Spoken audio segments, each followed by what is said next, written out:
The wind is blowing, the water is flowing, the earth is shaking, and my eyes are burning.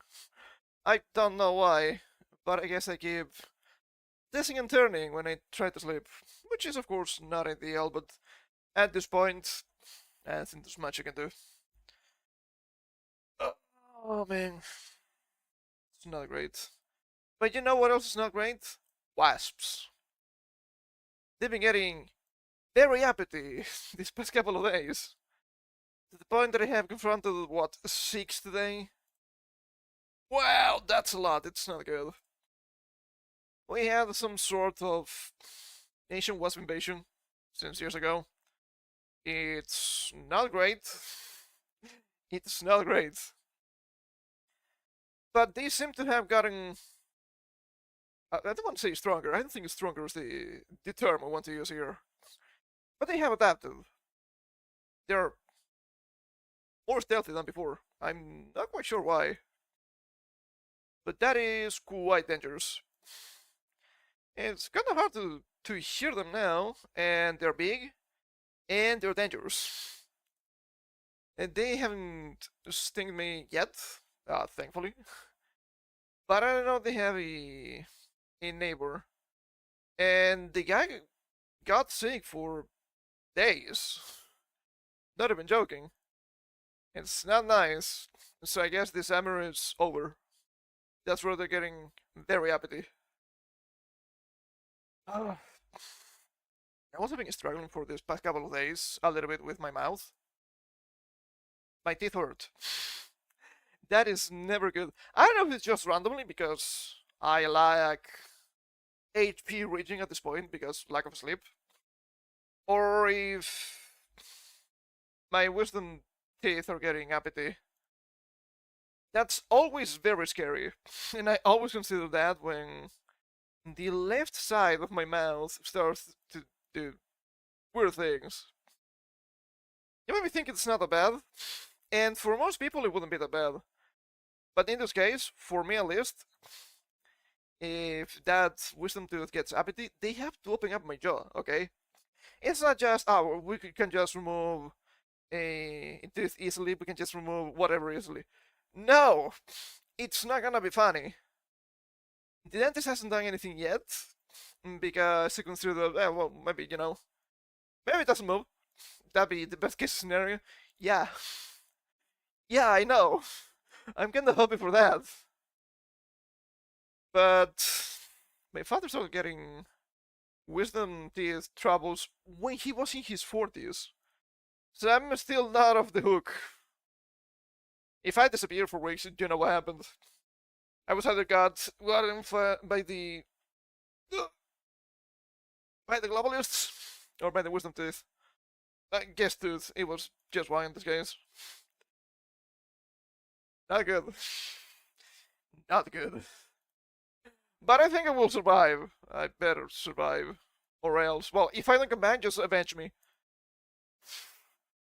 The Mossad got me. I think it's gonna be that bad.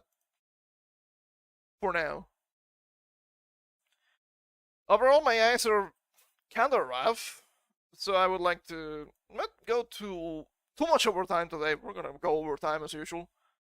So there's that. That's unavoidable. But I don't want to go too much overtime. I would like to try and get some rest for my eyes, limited as it may be. So let us try to jump into it as maybe not fast, but as reasonably fast as possible. I think that's probably good.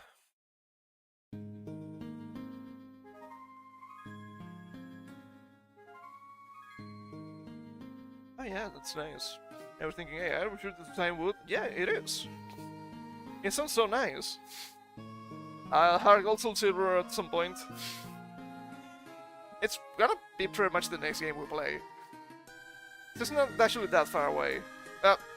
Quote unquote, the next game we play, the next big game we play. I guess that's actually more accurate. Okay, so I guess we have to start with something I've been threatening with the whole week. It just makes sense. Let us live with my favorite topics, shall we? Okay, did it turn on Divine? I don't think I need it. It's been pretty chilly for this past couple of days. It's not chill enough for me to cover myself with sheets or blankets while I sleep. I got kinda hot and sweaty trying to do that. Into that in between. But let us talk about localization, shall we? My favorite topic, maybe my most hated topic, I think both are correct. But we love this all the time. This is a collection of tweets, but we start here from Pirate Nation. Japanese company Side Games, Musume Pretty Derby, Grimble Fantasy, Shadowverse. Any fans of Rachel Bahamut? I guess not. Any fans of World Flipper? I guess not. Any fans of Princess Connect? I guess not, and to be fair, the localization was Crunchyroll, so it doesn't really count. Any fans of Dragalia Lost? It was a collab with Nintendo. I do believe that actually had some fans, but I actually never played it. Second presented the station localizing characters' dialects, the speech patterns and personalities. Some characters do not receive the direct translation of their Japanese speech. The localization team creates a different English voice to convey the same personality and social background. Well, this is what they tell you they do, but it's not actually accurate. I do have the presentation to go through. Some stuff is actually somewhat fair, but they make some changes that are just insanely egregious. At some point you have to consider, do these people even understand Japanese?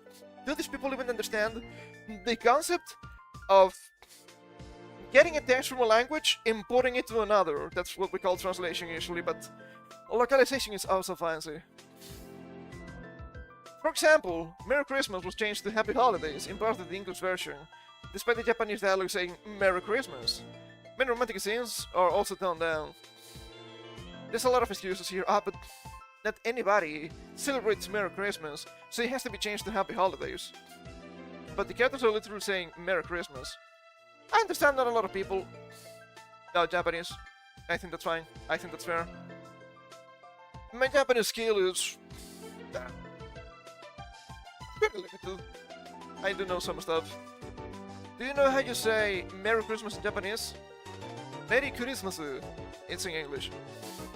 But of course it's pronounced as if it was Japanese. It's English, maybe? Something like that. Just written katakana. Which I'm not saying it's wrong, right? But it's already in English. That's kind of the whole point of the conversation we're talking about, especially this change, which I think it makes probably the most sense. It's not like they're saying something very strange like Shinne ga kemashite omedetou, which just means Happy New Year.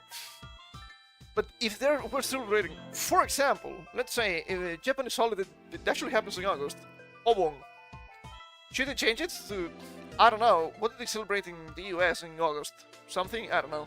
Let's say 4th of July, because it's close to August. That wouldn't make any sense. You would have to respect the cultural background of the character. And sure, Christmas is not the same in Japan as it is in the West, but it's still Christmas. It's still Merry Christmas. It's fine. Japanese culture is very interesting in that regard, because many celebrations that should be religious, they have just been syncretized into culture, which I don't think it's that different in the West. Of course, I understand that Christmas is supposed to be religious, but it's mostly cultural, right? Mihono Bourbon is another example. In Japanese, she calls the trainer master, while the English text uses trainer. This usage of masters appears to be very strange in this context. A Japanese voice still says master, creating a noticeable difference. Okay, maybe it's not this character. I don't know really anything about most of these horsewomen. But there was some sort of discussion, controversy with the usage of master, because it was being used instead of senpai, which would be your upperclassman or your senior in general, right? That's not really a master. For master, you would expect something like Goshin-sama, which would be master but said by some sort of maid. Maybe said by your wife, but that's usually just Goshin as some sort of the head of the family in this case. It could be some sort of Shisho as teacher, usually for martial arts, I found. I do believe, I don't know if it's correct, but I do find similarities between Shisho in Japanese and Shifu in Chinese, which is usually related to martial arts. Maybe it's because I just love fantasy and I just see that in the context. I think that's probably part of it too. But you would never use this for a senior, even if this senior is trying to help you, right? You would... I don't know how you would translate that in English for it to make a lot of sense, but master is not it, right? I guess the concept of senpai is just very great, and you can just actually use senpai, and people will understand it. You can add translation notes too. Ooh, what a concept! I watched Gintama back in the day. They had many of those. It was very necessary, and it was fine. God forbid you learn something of a different culture. The localization team explains that some cultural concepts are difficult to communicate directly to Western audiences, so they seek English equivalents that convey the character's intended image rather than literally translating the terminology. Which is also not accurate. They tell you they're doing this, but that's not what's happening. They have here some of the slides, and this is being one of the big ones. Unlike Otaku culture, Kyoto culture is not very well known outside of Japan. We found a parallel culture whose expressions could convey Daitaku chaotic fun personality. Jen said. It doesn't make any sense. Because, of course, Kyoto culture predates Jinsei by a lot. Kyoto culture was already a thing. I was already hearing about Kyoto in the 2000s, okay? Jinsei by that point was in diapers. Or pretty much in diapers. Kyoto culture is very female, very feminine, and very over the top. I'm not the first one to say this, but the obvious parallel in English would be Dolly Girl, and that would make more sense. Sure, the slang is very crazy in Kyoto culture, but that doesn't mean you cannot adapt, evolve, overcome, however the saying goes. Rest of the localized best. I think they have... Oh, I guess this is a good example. This is another anime. This is what, mid to late 2000s. You know, it's been 20 years. Ah, how is your back doing? Mine could be doing better. In Oremo, there's a scene where Kirino thanks Kotaka for helping her by calling him Aniki. And this does literally say Aniki. The dare carries a huge amount of weight given the context, and the relic conveys that she not regards him as her reliable little brother for the first time in years. And you know what? Thinking I should gotta turn on the fan. The level of respect that Aniki carries is still different from Onisan or Nichan. Oi, Nichan! It's usually some sort of bang that says that, I feel. An actual anime fan knows this, and can appreciate the implication, and leaving Aniki in the subtitles was the perfect choice here, because no English equivalent will have fully captured the relationship dynamic quite as well. Something that doesn't really happen, for example, in Re:Zero. I don't know if there's anybody here trying to get up to speed with that one. I'm watching it. It's back. And you have the seeing archbishops of not greed, gluttony. There's a couple of them, and I'm assuming it's the younger sister. I think he called them Onisan and Nisama, and the English version is very worthy. It's not a bad translation, but it feels really strange. I will say that all those characters are very difficult to translate, because they keep using the same phrase over and over again with different variations, and that works really well in Japanese, thanks to the difference in inflections, intensity and whatnot. that's usually not as present in English. So it sounds weird, but they try their best. Also, the tracking got a little bit messed up here for the expressions. Thanks now. Now, what happened? Is it because I turned for the fan? Jesus Christ, okay, hold up, let me fix me. Let me fix me, what a line. Happens a lot, especially if I need to blow my nose. I don't know how other people manage this without so much trouble. Is it just me? Is it just because I opened the software just before stream? I think that's a possibility.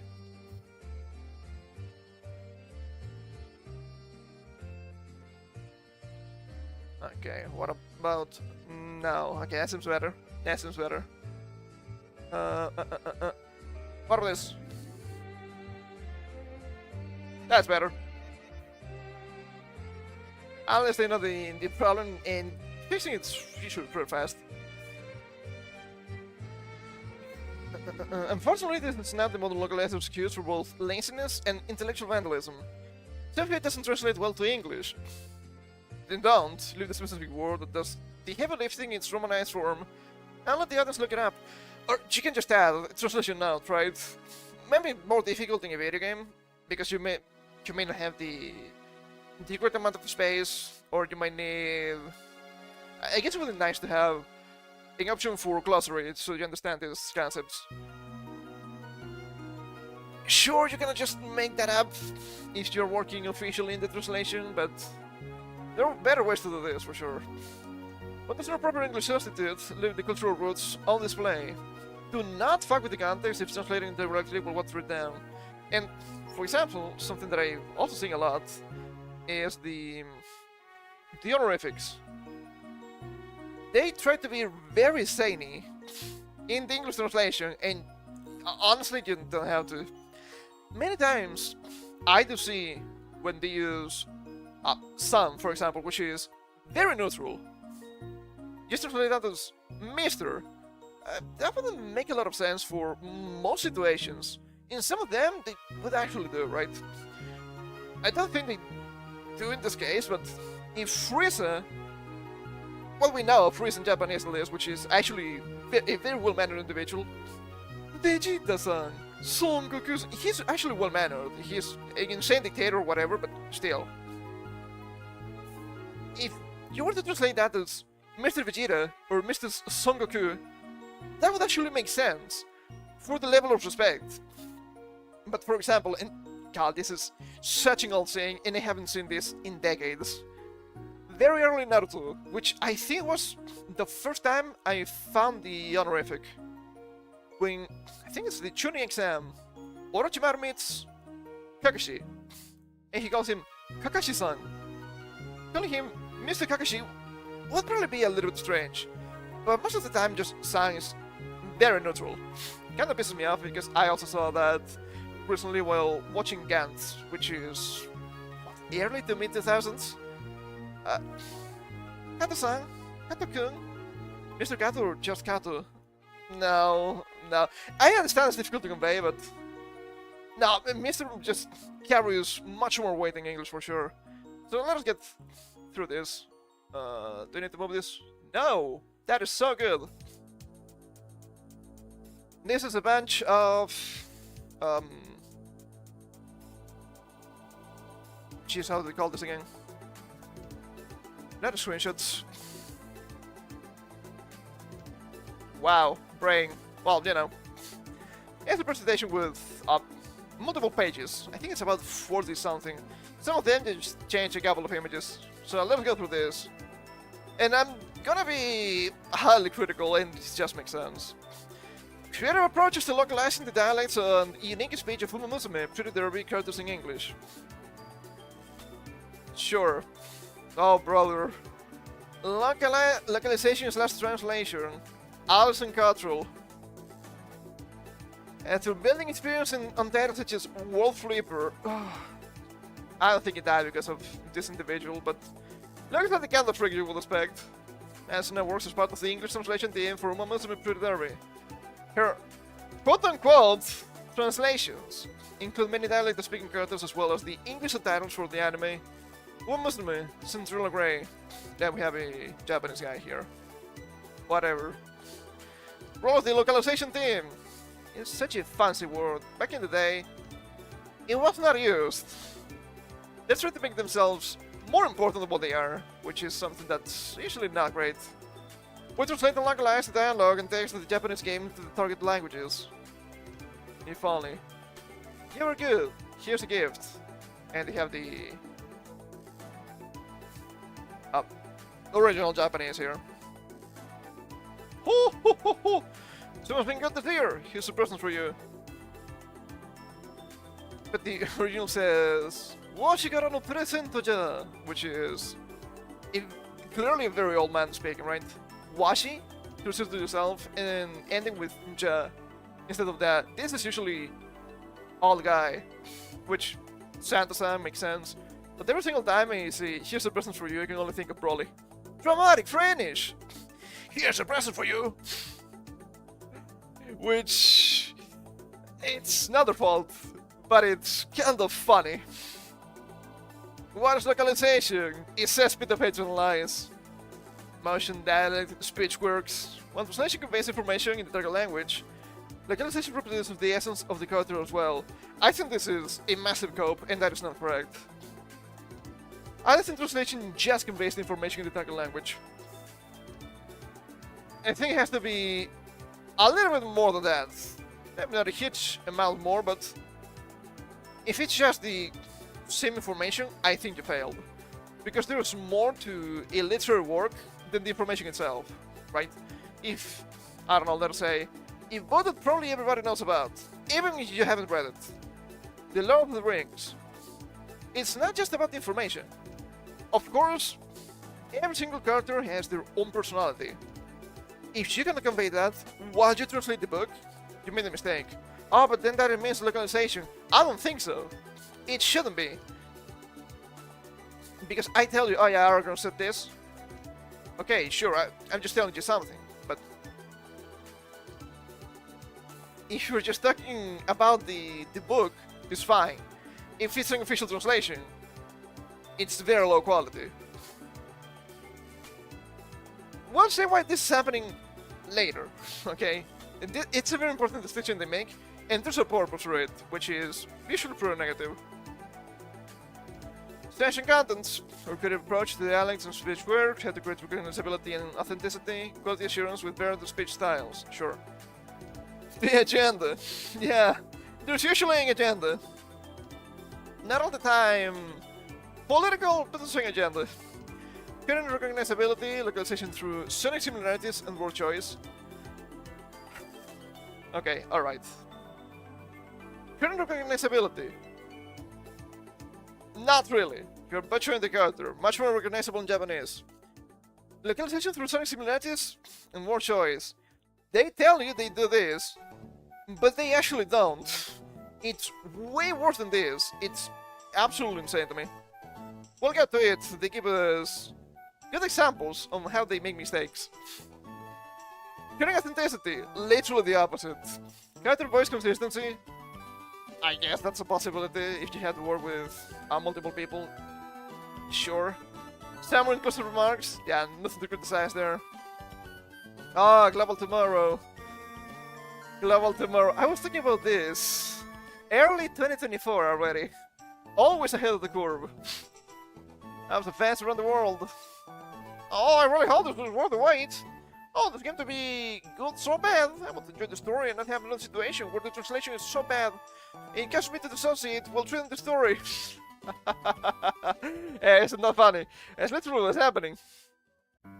Oh, finally, I've been waiting year after year, hoping that this game would on one day come to global, and now it's on Steam too. Really looking forward to it. Oh shit, my queen, finally you will be mine. Brother. Oh, come on, release global already. I want to understand the Mamba meme. Mamba! Probably not that one. Oh my god, it's actually happening. I think I'm gonna cry. Oh, you kept saying this game would never get a global release, but I never lost hope.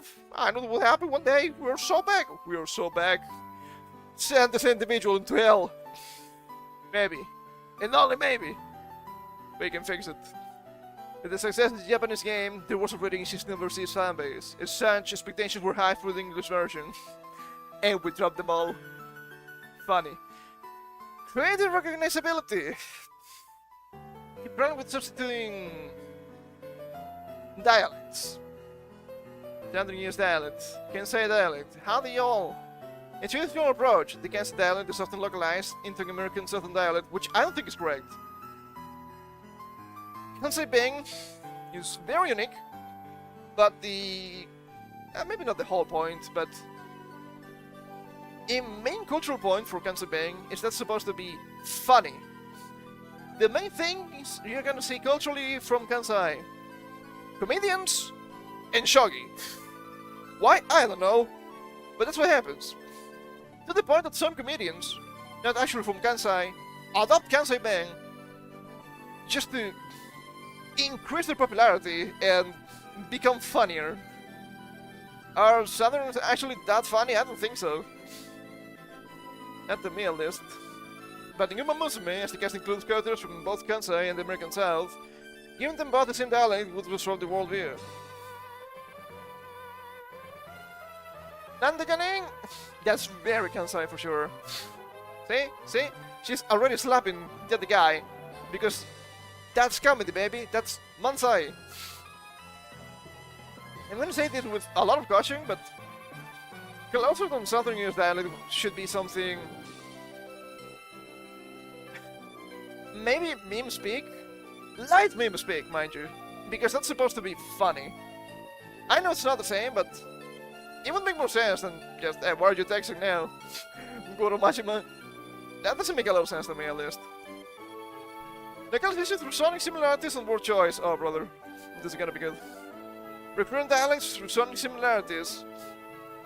Challenge 1. We need a way to convey the difference in character speech through text alone. Challenge 2. Relying existing English dialects, American Southern, etc., list the issues distinguishing characters from each other. Solution. We establish rules to replicate the rhythm, speed, and phonetics of the original dialect using non-standard English spelling. In theory, that wouldn't be bad. But then you have this character here. Tawamo Cross. I think that's very Kansai, right? He has stuff like Aruwake nai yaro. We see a bunch of finishing lines with Nang, which is also very Kansai. It's kind of funny because apparently some expressions that are purely Kansai Bang made to normal vernacular for Japanese youth. Probably thanks to the internet. Which one was used a lot? I actually used it before. I don't know why I couldn't do it with Kansai Bang with my limited knowledge. I don't remember.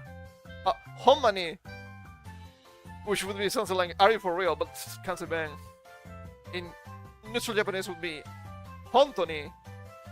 I guess we heard that before in Yakuza games. As an example. But what are you talking about? Isn't the time to be having fun? The game's translation. What are ya talking about? This with the. Isn't that the having without the G fun? That makes sense. But the problem is when you speak like this in English, it doesn't mean you're from Kansai, it doesn't mean you're funny. It usually means you're about 80 IQ and you don't understand the proper rules of English. Not even the same realm, sadly. We read the English translation out loud in the same rhythm and speed as the original dialect to see how the English changes. Using understanding the spelling, we recreate the changes. Congratulations, you made the character retarded. What are you talking about? This is the time to be having fun. Recognizability through spelling that conveys the character's unique speech. I guess it could be worse, but I don't think this is a good example, not in English. Different connotations, after all. Repeating dialects through word choice. Sound along is not enough to convey the depth or charm of a character.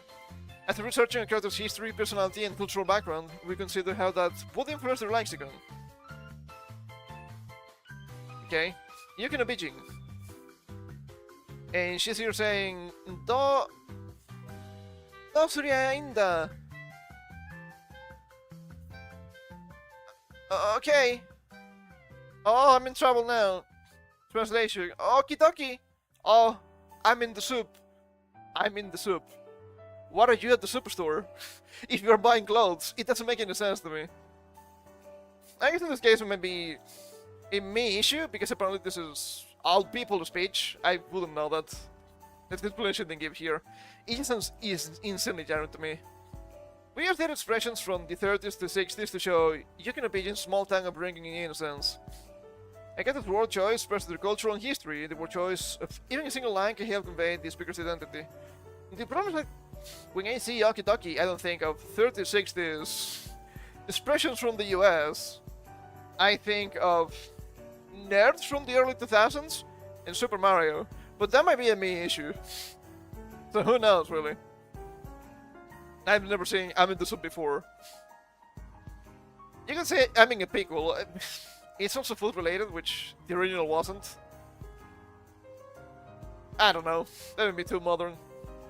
Creating authenticity. Get the speech in English needs to have as much charm and flavor as in Japanese. The Japanese people that didn't listen to dialogue. It kind of goes back to that. We're researching the character's culture and surroundings that make their voice authentic to real life. When they say voice, they don't actually mean voice acting. They mean their speech, even written. Tamara. Said by Agnes Digital. Agnes Digital. For information. This is amazing. Thank games translation. The fan service isn't real. But this is not even correct.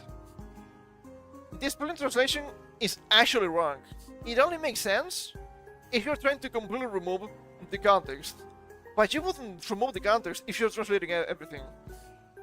Pamaran would be something like, it's too much, or I can't take it anymore. And sure, in this context, it means this is amazing. But the fan service isn't real. It's just an outlandish thing to translate as. And you can even respect the syllables here. Instead of having a syllable per kana here, you could do the word. This is too much. It's way too much. I can't take it.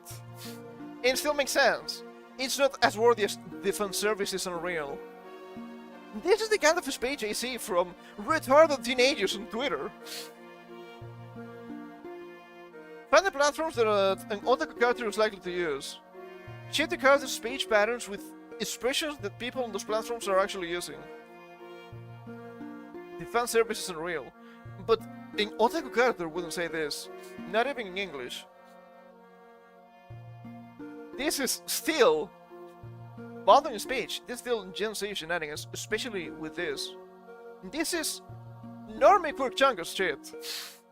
Convincingly authentic speech, you hope. You keep hoping.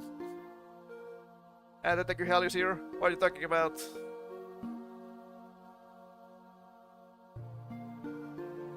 Is that Umi? I'm not quite sure. I'm so bad with kanji. Unlike other culture, yeah, we've seen this before. Ghetto culture is not very well known outside of Japan. In a parallel culture, whose expressions could convey Dedicus Helios' chaotic fun personality, Jen said. Plain translation. That's a great idea. Why not go even further and make it a pretty rainbow curry? Second translation. Don't hate, let her cook. Why not go all in and make it an master-worthy rainbow curry? You don't understand what Gen Z speech is.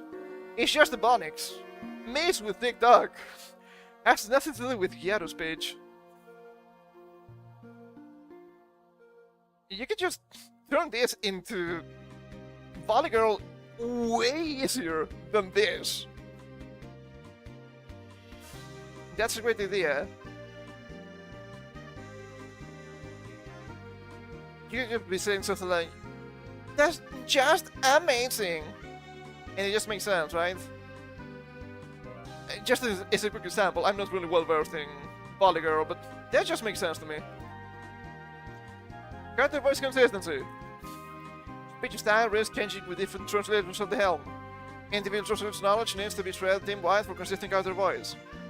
For possible tasks and assignment, and frequently updated guidelines help character speech stay consistent and help build the team's collective expertise.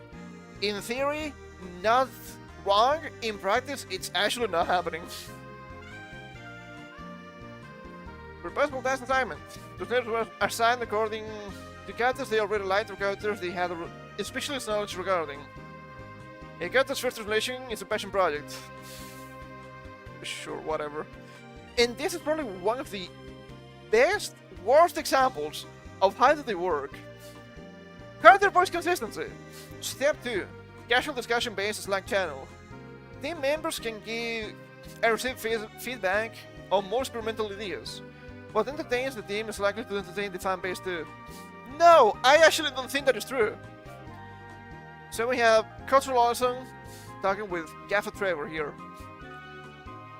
And she asks, anybody ever encounter Deadly Hell as a nickname for Goldship? If not, any ideas to make it a properly summary? Random garbage that my monkey rangers spat out. Greasy, Grizzle, G-Shizzle, Jubiling, Gold Spies. And she estimates, Gold Spies! You wanna know what they said here in Japanese? For Goroshi? Go to Pippi. Gold Spies. Don't you think you already have this in English? And even something like God Peep already sounds summary enough. Isn't Lil Peep some sort of mumble rapper, mumble boy, musician kinda guy? Is or was, I'm not sure. It's not really conveying the same thing, but you have the excuse that you could be trying to compare that to that. Gold Spies.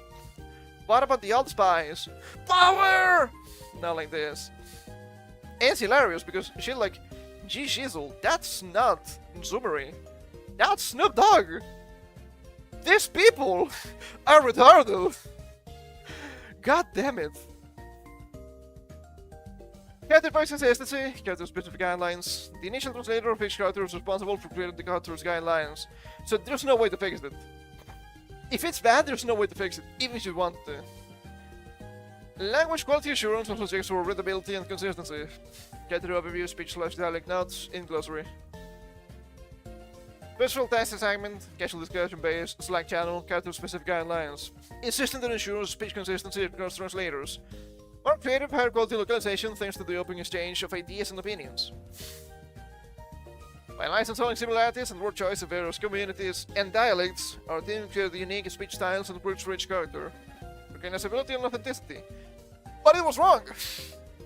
I already gave several examples of how I could do that better while having a very limited knowledge of the Japanese language. It's mobile winner!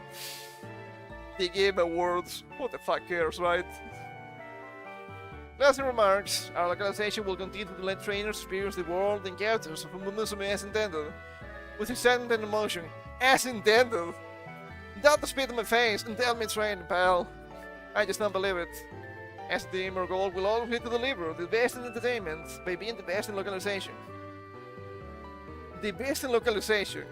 Look, I've been talking about side games and localization for years at this point. Relink was insanely bad.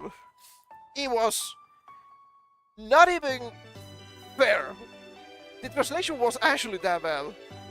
It's on me, oh jeez, well, you know, I would have said things differently. No, it was, okay, you're completely changing the lines and you're completely changing the characters.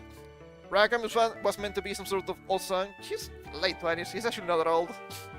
A late 30s is not that old, right guys?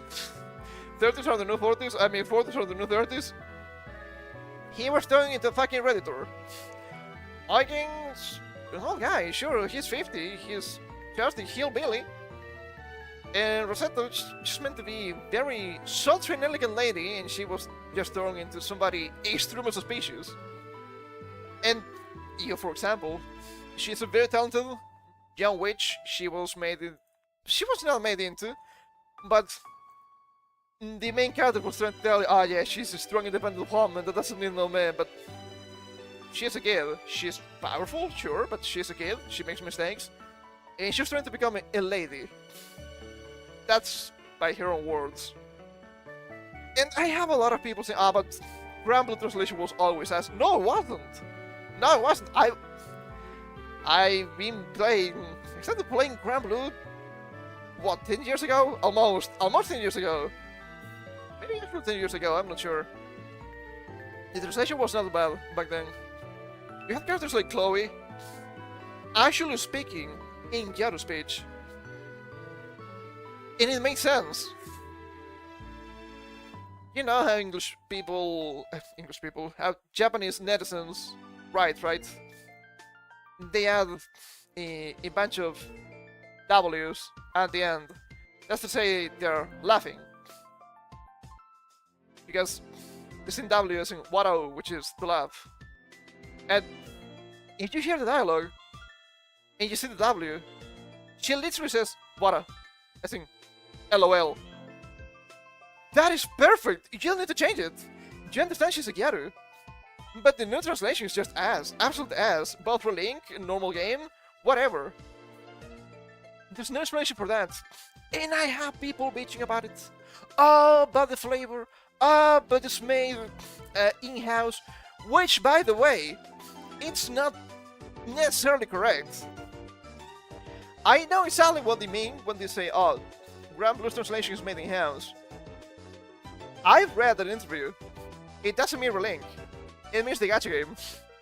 For Relink, we don't actually know. I guess I could go back and try to go through the entire ending credits and see the localizers.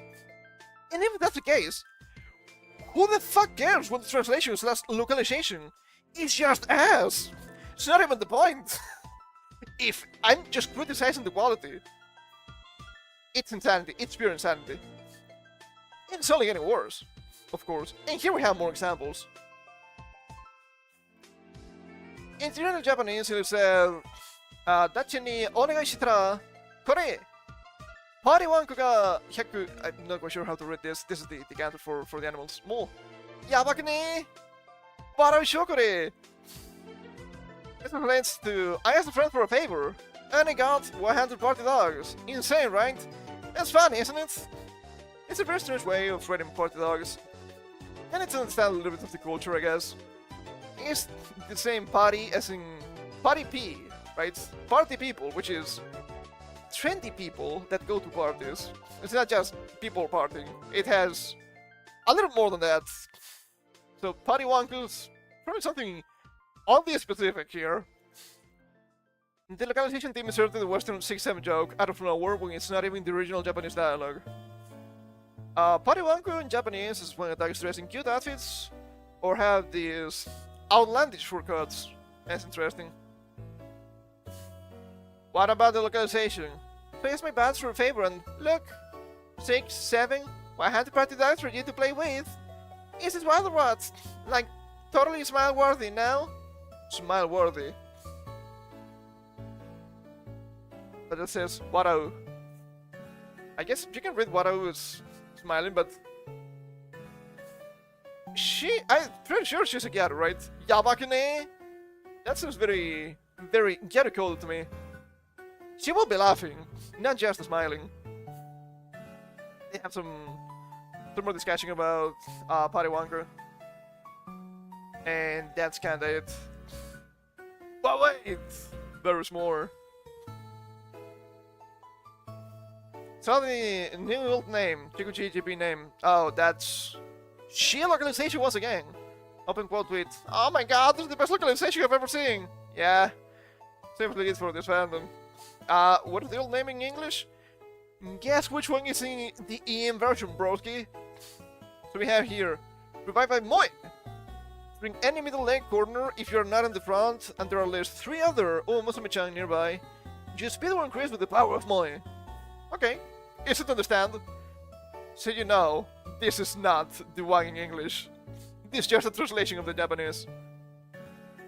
The Moi, thanks for my life.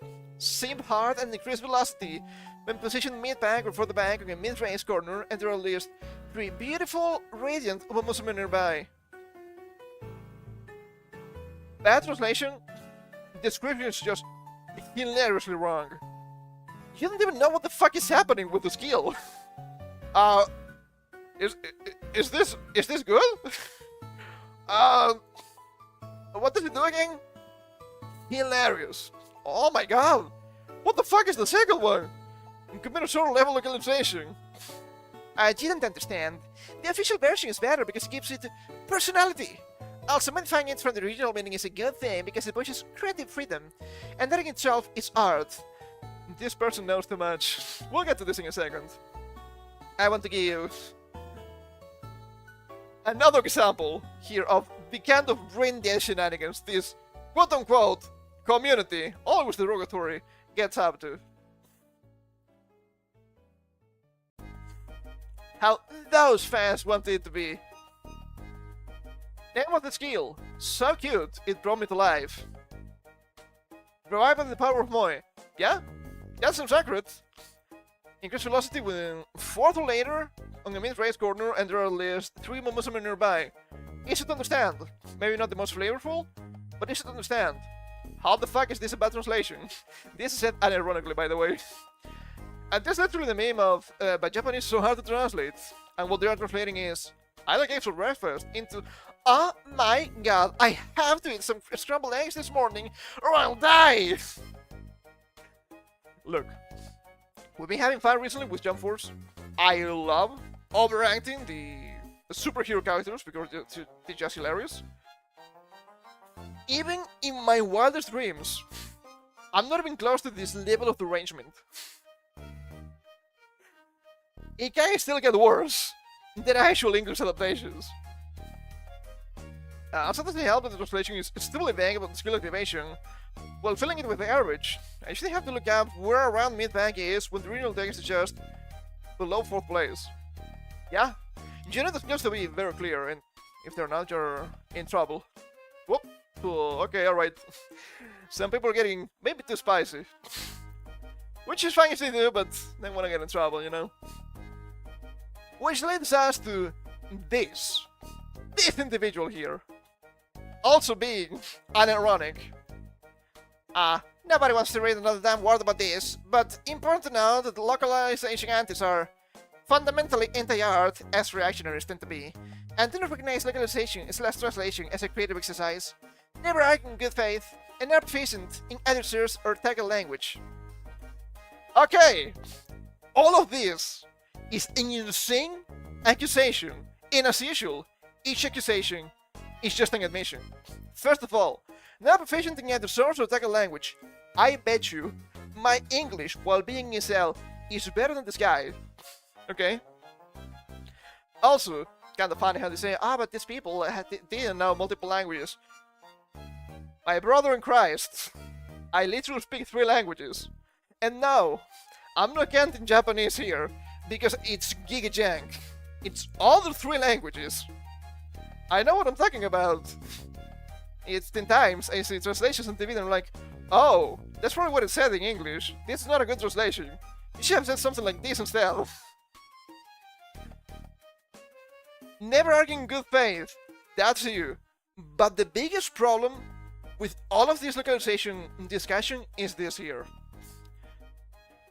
They are fundamentally anti-art because they don't recognize localization and translation as creative exercise. Not recognizing localization as a creative exercise is the correct thing to do, because it's not a creative art. It's not an art skill, it's a language skill. Sure, sometimes you have to be creative. There's a crafty when translating some lines, because maybe something always specific. Sure, but it's not uppercase creative.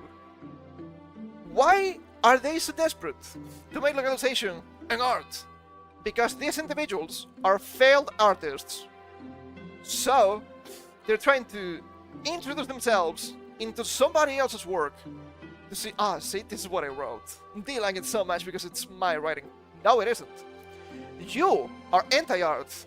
because you're vandalizing what the original author said and wrote.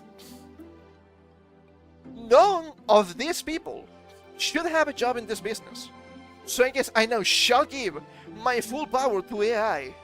And maybe, only maybe, you will have a swift end. Of course they're failed artists, nobody wants to work with them. And when they do shit like this, yeah, it's not really surprising. Absolutely hilarious. Also, the finest part was that this presentation was first publicized, flash release on 10 Games, GP, social media, and of course there was no reaction to it at all. Because people usually don't follow the JP accounts, and that's fine. It's not such a huge deal. I'm sick of these animals. There's no other way of saying this. I'm sick of them. They don't deserve anything. Not even the oxygen they waste. But we had a lot of turmoil this week with video games in general. This was just the... maybe the most niche one, perhaps. So what about... we talk a little bit about the GTA 6 leaks. Do you like some leaks? GTA 6 leaks! Map and gameplay potentially revealed. New footage in the map image tied to a group called CyberLeak. I was spread online just over a week before an official first look on Netflix. You know what? Good. Good. I've seen a lot of people complaining, but they're putting this leak behind a paywall because of their shit coins. Isn't Netflix the same? GTA 6 has become one of the most anticipated video game releases of all time. And Rockstar Games finally set to pull behind the curtain with an extended look of an event on Netflix later this month. But a major link is keeping the studio from controlling the narrative. According to the IGN, a group calling itself CyberLeak has claimed responsibility for 2 leaked gameplay videos in the map image. CyberLeak says the leak is tied to broader protest against digital pre-orders, fake single-player DLC, some scaling of physical discs, and a demand for offline fallback modes in games. The purported leaked content spread rapidly across social media this week, and yet another chapter to the launch run already haunted by past security breaches. Brother. And I've seen a lot of people complaining. Oh yeah. You don't like that everything is gonna be all digital only and then you go to PC? Yeah. Yeah, because if Steam were to shut down tomorrow, I can still get games in one way or another. When Sony sends down PS6 systems or the servers or whatever, that's just a brick. A very expensive and probably not really that thick brick. So there's no reason to buy it. Okay, well, the gameplay claims surfaced online recently. One showing the protagonist, Jason, shooting hoops outside his waterfront home. Another showing a road-rage confrontation with a delivery driver that escalates into a violent encounter with police in pursuit. Normal stuff for the game, I bet. In addition, games reportedly showing the game's full map, covering the fruit-inspired saint of Leonida, also circulated. Rockstar has not confirmed the material is genuine, though others covering the link, like PC Gamer, described the clips as looking authentic. They don't resemble the kind of mundane test footage a QA tester might capture. Don't know if they're gonna mention it here. They have a build of the game. Hilarious. Thanks, Andy, and we'll get to that. Reports coming through the footage flying several gameplay systems not previously confirmed. A 6-star wanted system appears to return, alongside a new police awareness indicator that tracks what officers know about the suspect's clothing, appearance, and vehicle. From what it's saying, I guess they're gonna mention it here, so it's fine. It's pretty much what if GTA 5 was Reddited 2. So it's pretty much Red Dead Redemption 2 mechanics on GTA. Okay, but the game just lets replace the same. I guess that's all GTA games. It's just Gangnam Ball at the end of the day. I don't know, this shit is not for me, but I do believe people are expecting way too much from this game. Is it going to flop? No. There are way too many normies. Maybe GTA 7 will flop eventually. I'll be insanely surprised if 6 flopped. I don't see it happening. Too much cattle in this world. 7mm seems tied to melee combat, which others compare to the fist fighting in Ready 2. And the small on-screen icon suggests some form of morality or combat system reacting to violent actions. Are they just using the same engine? I have no idea. It'd be funny. Guys appear to track fuel and engine condition for the first time in the series, and the basketball minigame seems to raise a focus stats. The map link reportedly shows both playable characters' locations simultaneously, along with racetracks and smaller airstrips near the keys that some speculate could be a military base.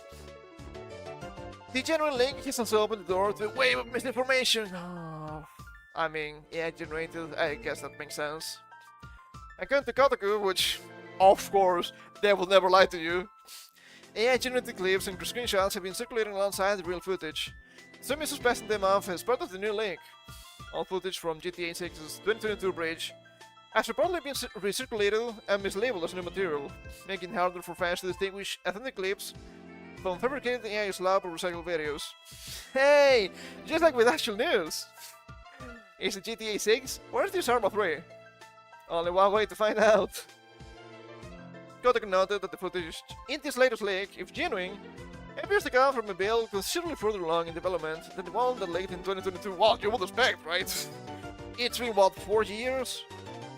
The exact age of the footage remains unknown. The cybernetic group reportedly has a manifesto that lists several demands for Rockstar and other publishers, threatening further links if the demands are not met. A second link followed within a day of the first, this time showing teaser gameplay and a cutscene, along with an unrelated promotion for a cryptocurrency token. But of course, I mean, if you pay for the token, you might be completely retarded. Allegedly, Adin Ross did. I don't think Adin Ross is that smart of a guy, sadly. The link arrives just ahead of GTA 6 in extended look, and Netflix exclusive gameplay reveal scheduled for August 27th. GTA 6 due out on PS5, Xbox, PC, November 19th.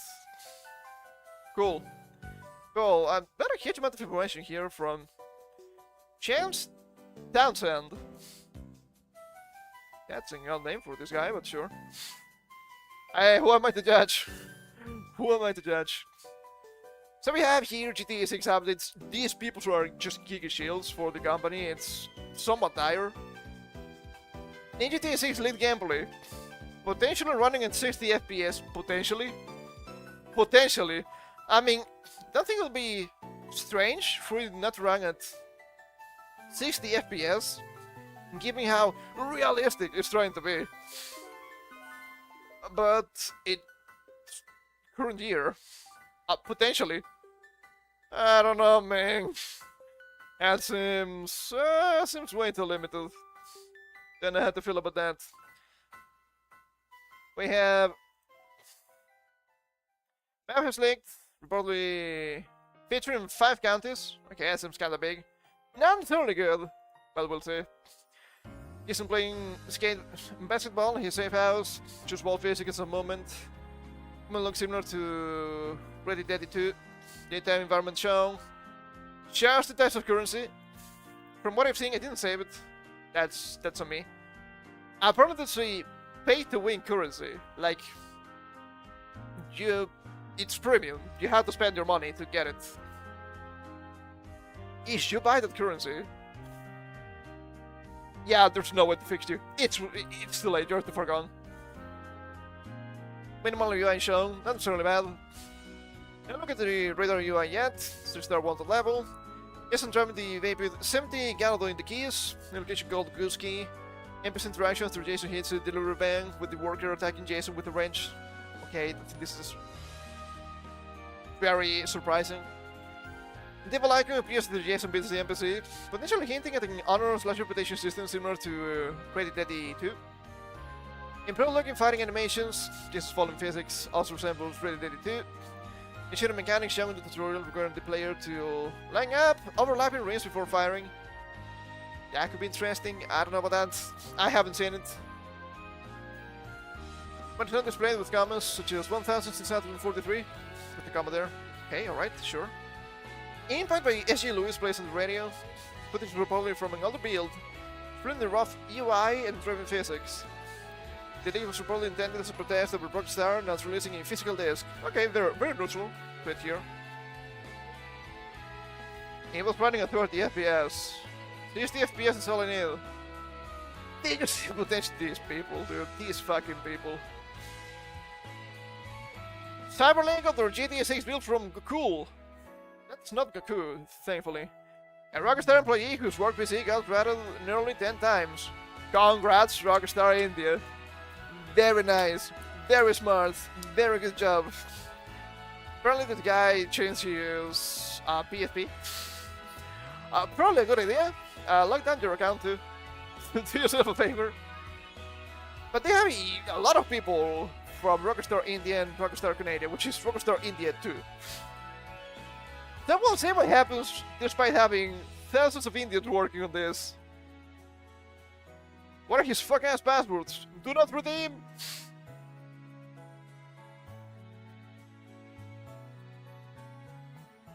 Literally Pakistani. Oh. Okay, alright, yeah. I don't think that makes sense. That's United Arab Emirates. What is this guy saying? Look, if we're gonna have Indian fighting, I'm gonna take my W. Don't mind me. We also have these from early today. Yeah, from early today. CyberLeak has a new message for Rockstar. CyberLeak reportedly claims they possess an active GTA 6 build. Copies of the build have already been distributed worldwide. The public release must be manually cancelled every single day. This will mean that if anything happens to CyberLeak, the alleged build could drop automatically. If true, Rockstar and Take-Two might have a much bigger problem on their hands. I don't think it's gonna be that bad. Some people have been saying, oh, but the stock has been going down. Not for Rockstar. I don't know about Take-Two. Let's see.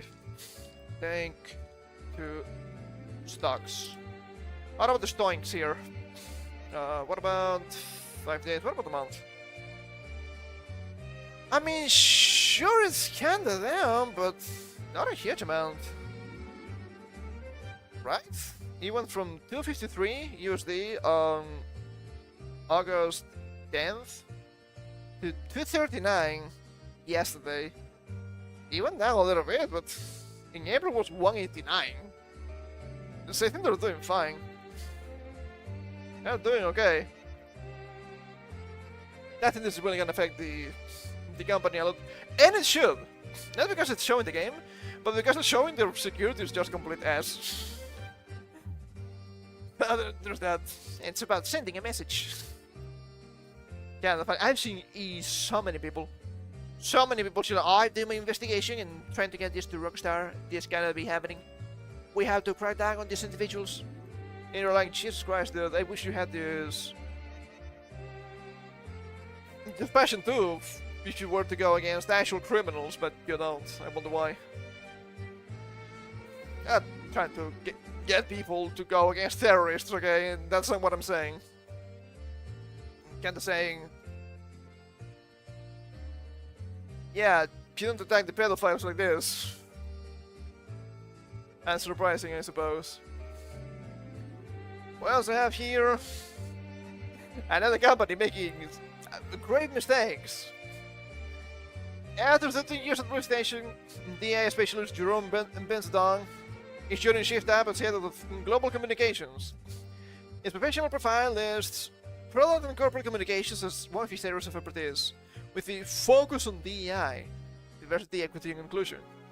Benzadong has more than 20 years of experience in video game communications, having worked with PlayStation, Ubisoft, and THQ. Yeah, what about THQ?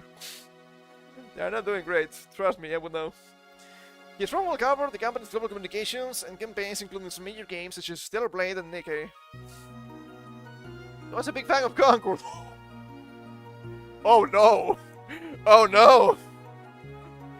Oh, this nitpick of Concord really got us excited. Yeah, about that. Okay, alright. Challenge Corporate Mountain Dew and sit down. Jerome Benzadong exposed. During history with PlayStation friends, there was a lot of DI-related communications activity from Pride Team 2017. PlayStation friends, cross-weaving in Games Friends 2020. Below is the DI communication framework by Jerome Benzadong and PlayStation. Corporate communication. We believe representation matters. No, it doesn't. Product communication, what he developed. Here are games/characters representing these communities. He was created in Marathon, serving as PR and influencer outreach. Wow.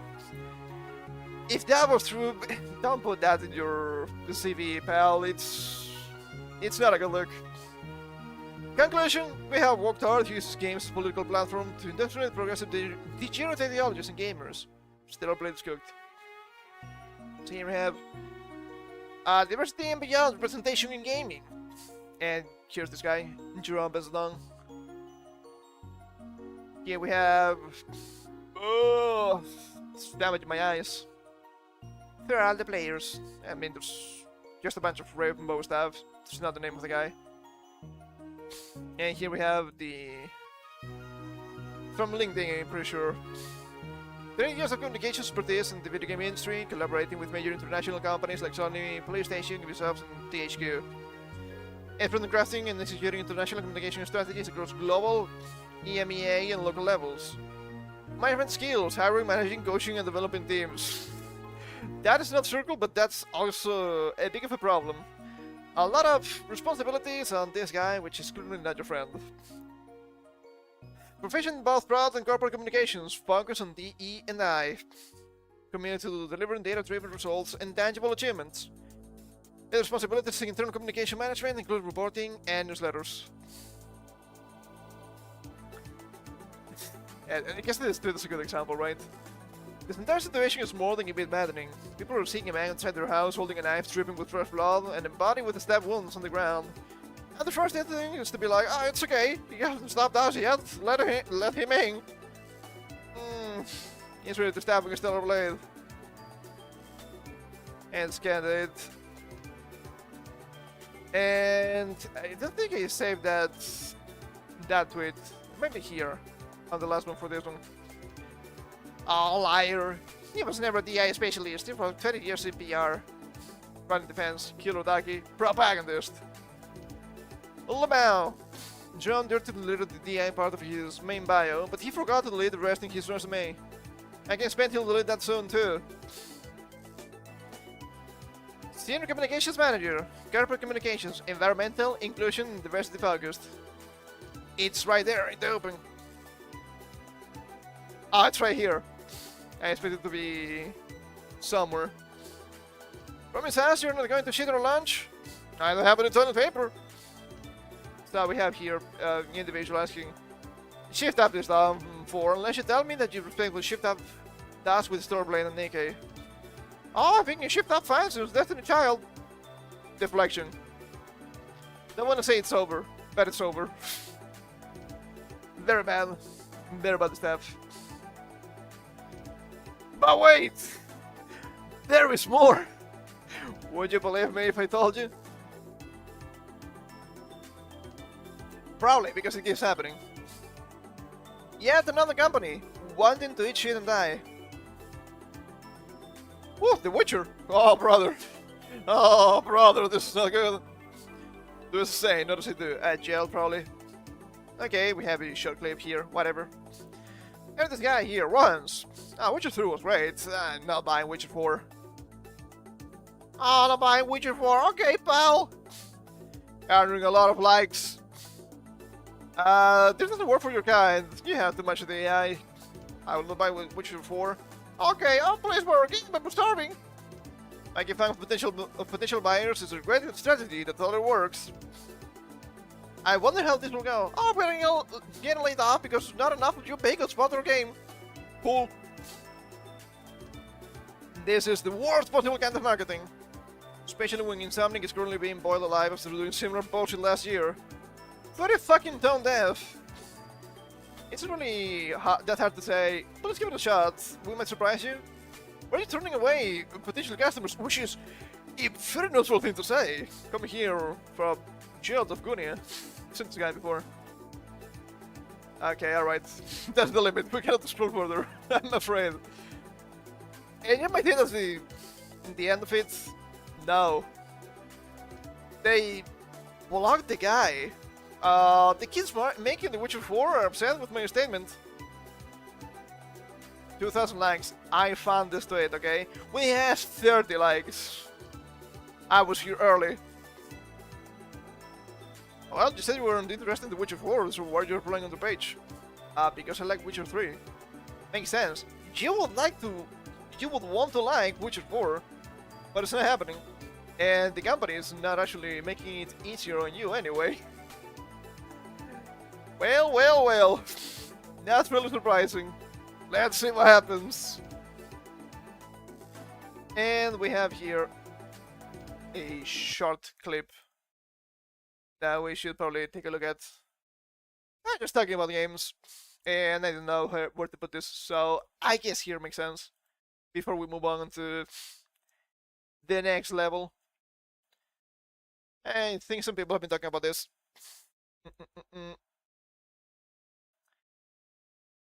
A clip from Marty O'Donnell. This is father, grandfather, composer, running for Congress, Nevada 03, to make one good job enough to raise a family. Hold the line, keep the faith, finish the fight. I'm pretty sure he's a Halo composer. And he tells us about gamers. Gamers naturally have a conservative mindset because nobody wants to play a video game where everyone wins. But the games that they grew up loving are now being thrown into a vehicle to preach woke politics. And gamers simply don't want to be preached that. Yeah, I missed for a second because I need to blow my nose. But we can listen to this in the meantime. I think gamers do fall naturally outside, and it's the old everybody gets a trophy mentality. No real gamer wants to play a game where everybody wins. Gamers, by the very nature of the competitive and fun nature of games, you want to get better. You want to talk to your friends and find out that they found something that you didn't find, that they did it faster, they got more points, they found something that was hidden. Yeah, and it's so like they can't imagine why the things that they grew up loving are being changed against their will, and they're being preached at now. These stories are very complex. The stories in games can be very deep. We have every Hollywood actor has been in a game now, so it's not a small part of culture.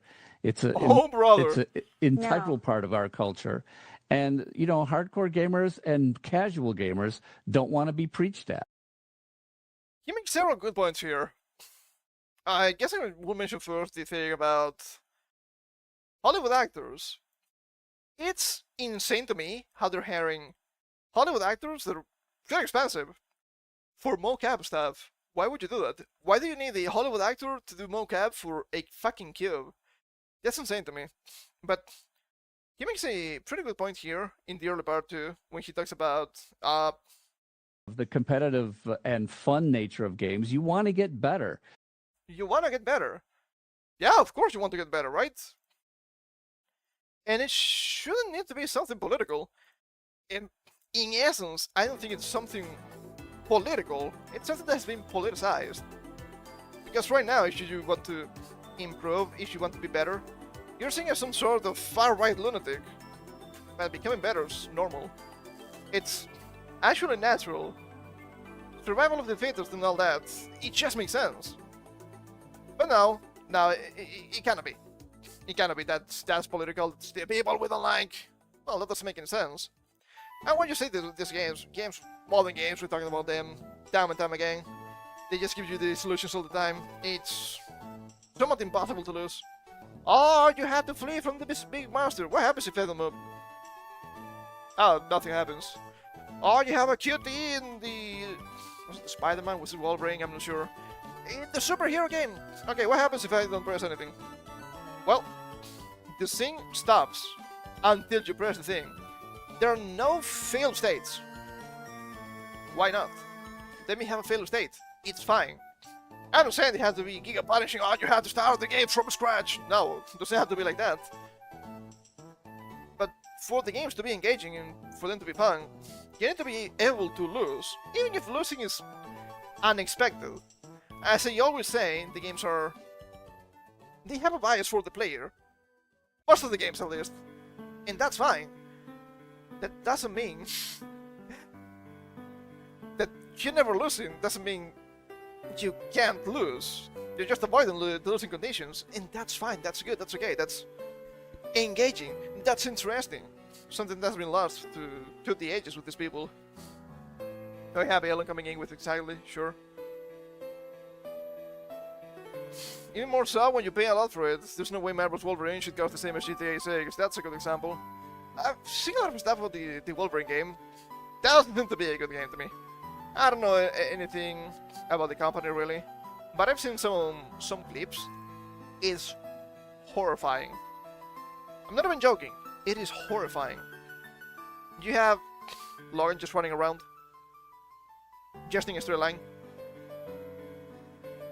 and you see explosions around you. Oh wow. Did they hit you? No, not really. And you get the XP for running around. What? It seems like an AI generated mess. Like those mock-ups you would see like a year and a half ago. Oh, this is the future of gaming, but nothing was cohesive. Yeah, something like that. Why? God forbid you have a playable game. Didn't even see a good game this time. Holy. Okay, alright. The industry was forced to take gays and women as creative staff. To create artificial equality at the cost of actual talent. Harsh, but not incorrect. Of course, people are calling this guy big names too. I've never walked 2 but turned out worse than walk 1. The walk 1 shit has been somewhat hilarious. Oh, walk 1 was crazy. How so? How so? You disagree with walk 1? In which regards? I'm so curious. I just want to know. How did you change? What are you thinking now? But no. Then you say, oh, it was crazy. What about walk 2? It's gonna be worse? Yes. Yes, they have learned nothing.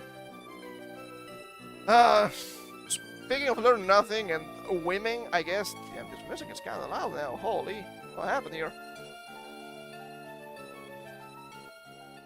There we go.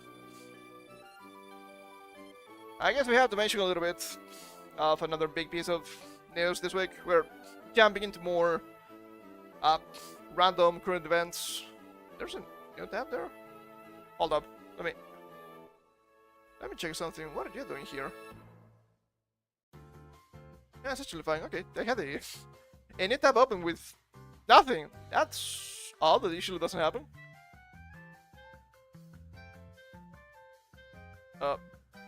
Wait, is this correct? Oh yeah, it's correct. Thought I saw something weird.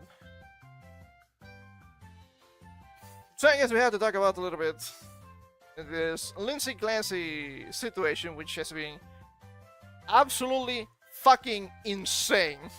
And the situation itself, which is already bad, but the response to it.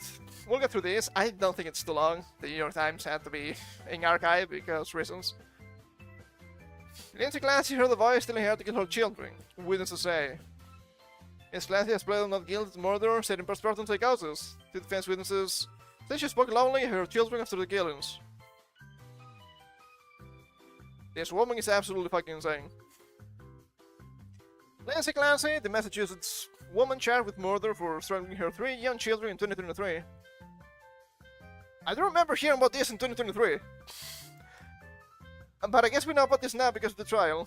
Reported hearing a voice commanding her to kill the children and they herself. According to 2 witnesses who testified at her trial this week. But she didn't kill herself. Did she just fumble and she just managed to kill the kids but not herself? That's odd. Ms. Clancy's lawyer has argued that she killed her children because she had been suffering from severe postpartum mental illness and had auditory hallucinations of a voice ordering her to do so. This is kind of a cope. This is kind of a cope. Because, as we can see here, the kids... The youngest kid was 8 months. Postpartum depression. 8 months after the fact. That doesn't happen. That doesn't really happen. By having something else, I'm not saying otherwise, but this? It wasn't. The witnesses, a hospital playing and a forensic psychologist, supported claims the defense presented its case over the past few days. Providing a more detailed picture yet of Miss Clancy's state of mind the weeks after the killings. Miss Clancy, 36, does not deny killing the children. She doesn't. But you see a huge amount of people, a huge amount of women on TikTok saying that she didn't kill the kids. It was the husband. She said she killed the kids. You know better? Apparently there isn't some sort of tarot magic or something like that for that. It's very insane. It's insanely schizophrenic. Her 5,003 in Callan, 8 months. At her home in Duxbury, Massachusetts, in Boston suburb, on January 24th, 2023.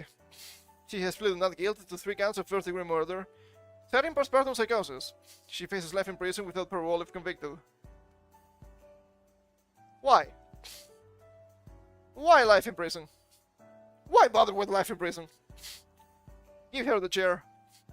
The psychologist, Paul Zizel, evaluated Miss Clancy after the killings, testified that in his opinion she was unable to conform her behaviors to the rule of law and she had no appreciation for the wrongfulness of her act.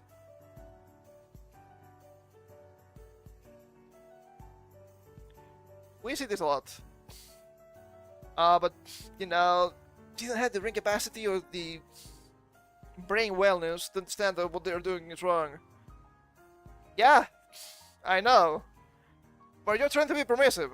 I'm trying to be Machiavellian. We're not the same.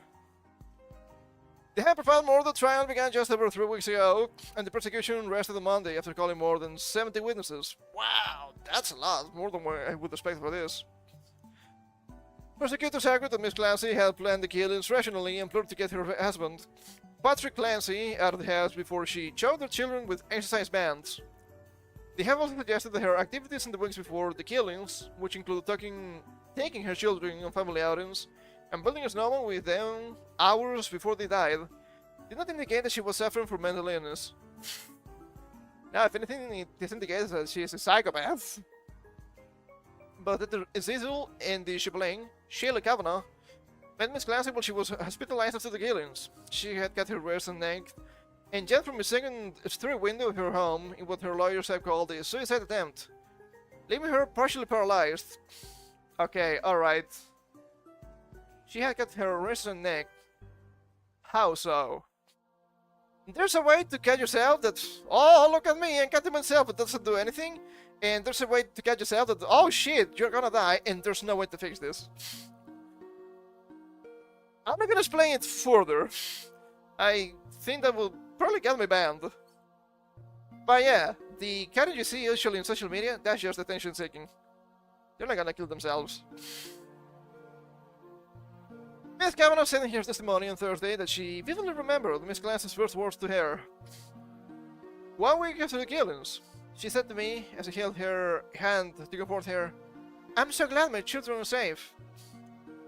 In multiple visits after that, Miss Kavanagh added, Miss Clancy described a persistent male voice that had goaded her to kill her children as herself, and that the voice had told her that if she did not follow the command, neither she nor her children would be safe. That seems like an odd attempt to say, "Oh, it wasn't me, I promise." I don't know about that. It seems very strange to me. I've seen some of the clips, some combinations of clips actually, from social media. I don't have any on tap, that's my bad. I didn't save any, I'm a fool.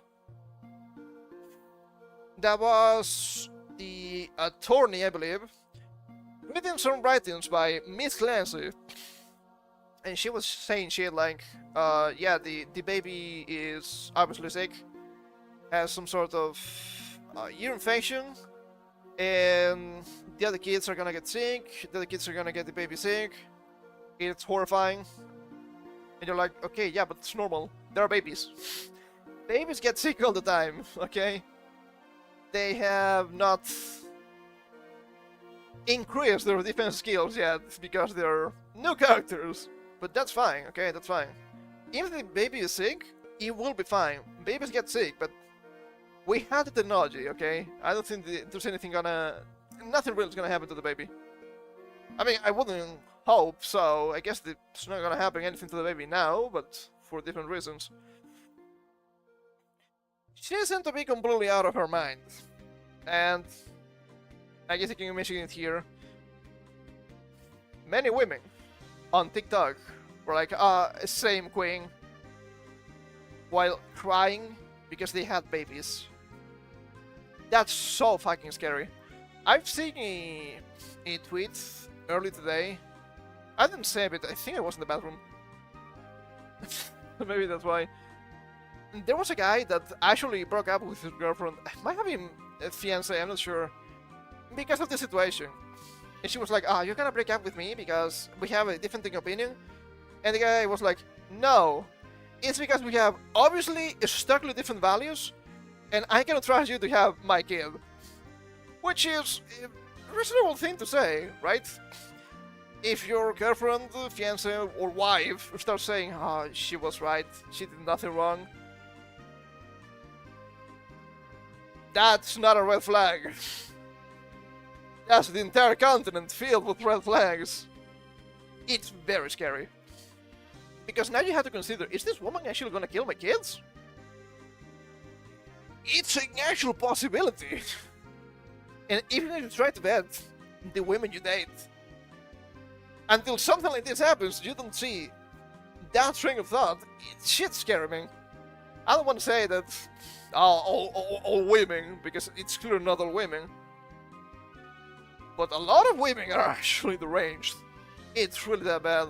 Also, imagine having to put on the light, the camera, and whatnot. They have a mental breakdown to load on TikTok of all fucking places, dude. That's being, at the very least, a sociopath. Horrible. Horrifying.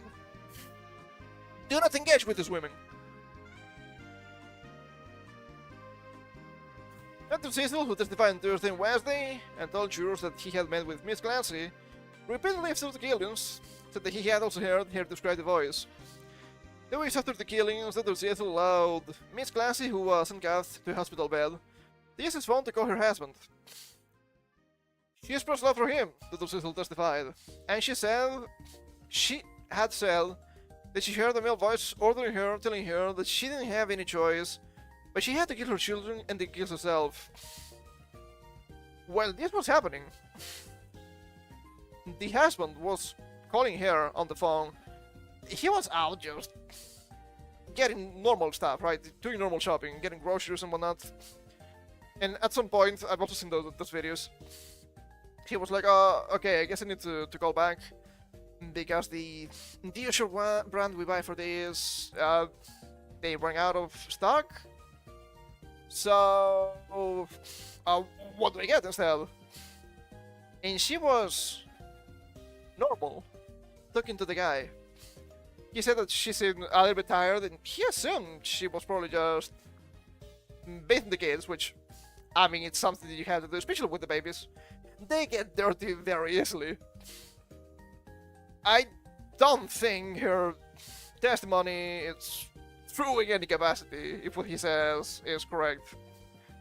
Going to her medical records in the months leading up to the killings, the Cecil said, Miss Clancy has repeatedly sought treatment for feelings of depression, numbness, and brain fog, along with thoughts of suicide and concerns that she would hurt her children. So this was a bomb waiting to happen. Sadly, he added that she had spoken of the children regularly since they died. She really loves them and misses them and thinks of them every single day. Almost every moment of the day. Why the fuck did you kill them? Because apparently she had to chase one of the kids to actually kill them. That's not... it was just a lapse in judgment or anything like that. No, I would say it was quite deliberate. They mentioned here before. She used, not her hands, but some sort of training ropes? But that was my understanding.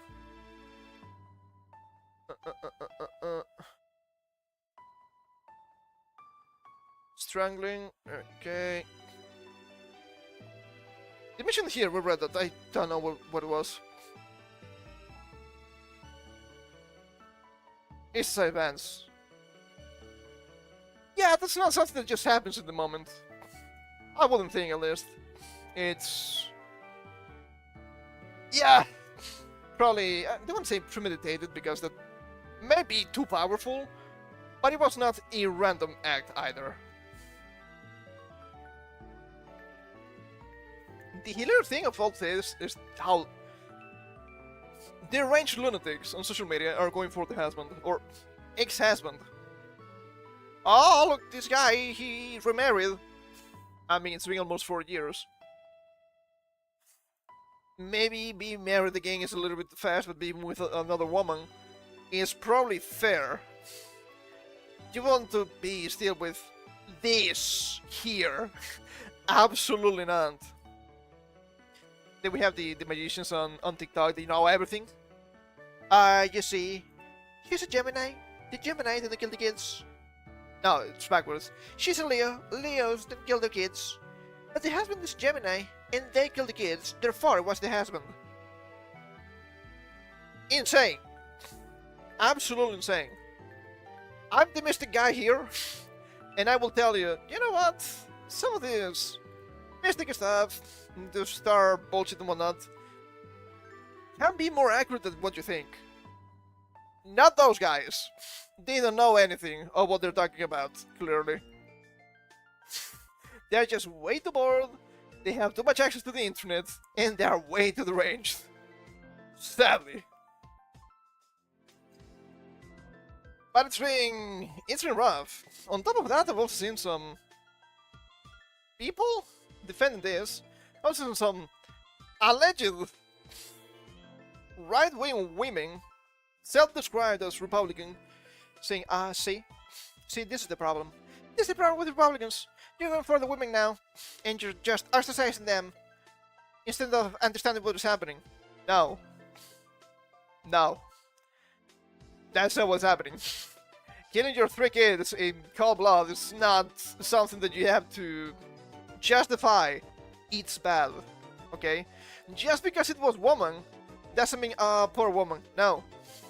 No. No. And I wouldn't trust those individuals to actually be right-wing, Republicans, or anything like that. Not if they're saying shit like this. This kind of became the Carmelo Anthony for women. More of that in a little bit. And since we're talking about TikTok, it's right now that we had to bring this up. Is this correct? It is correct. Let's see here.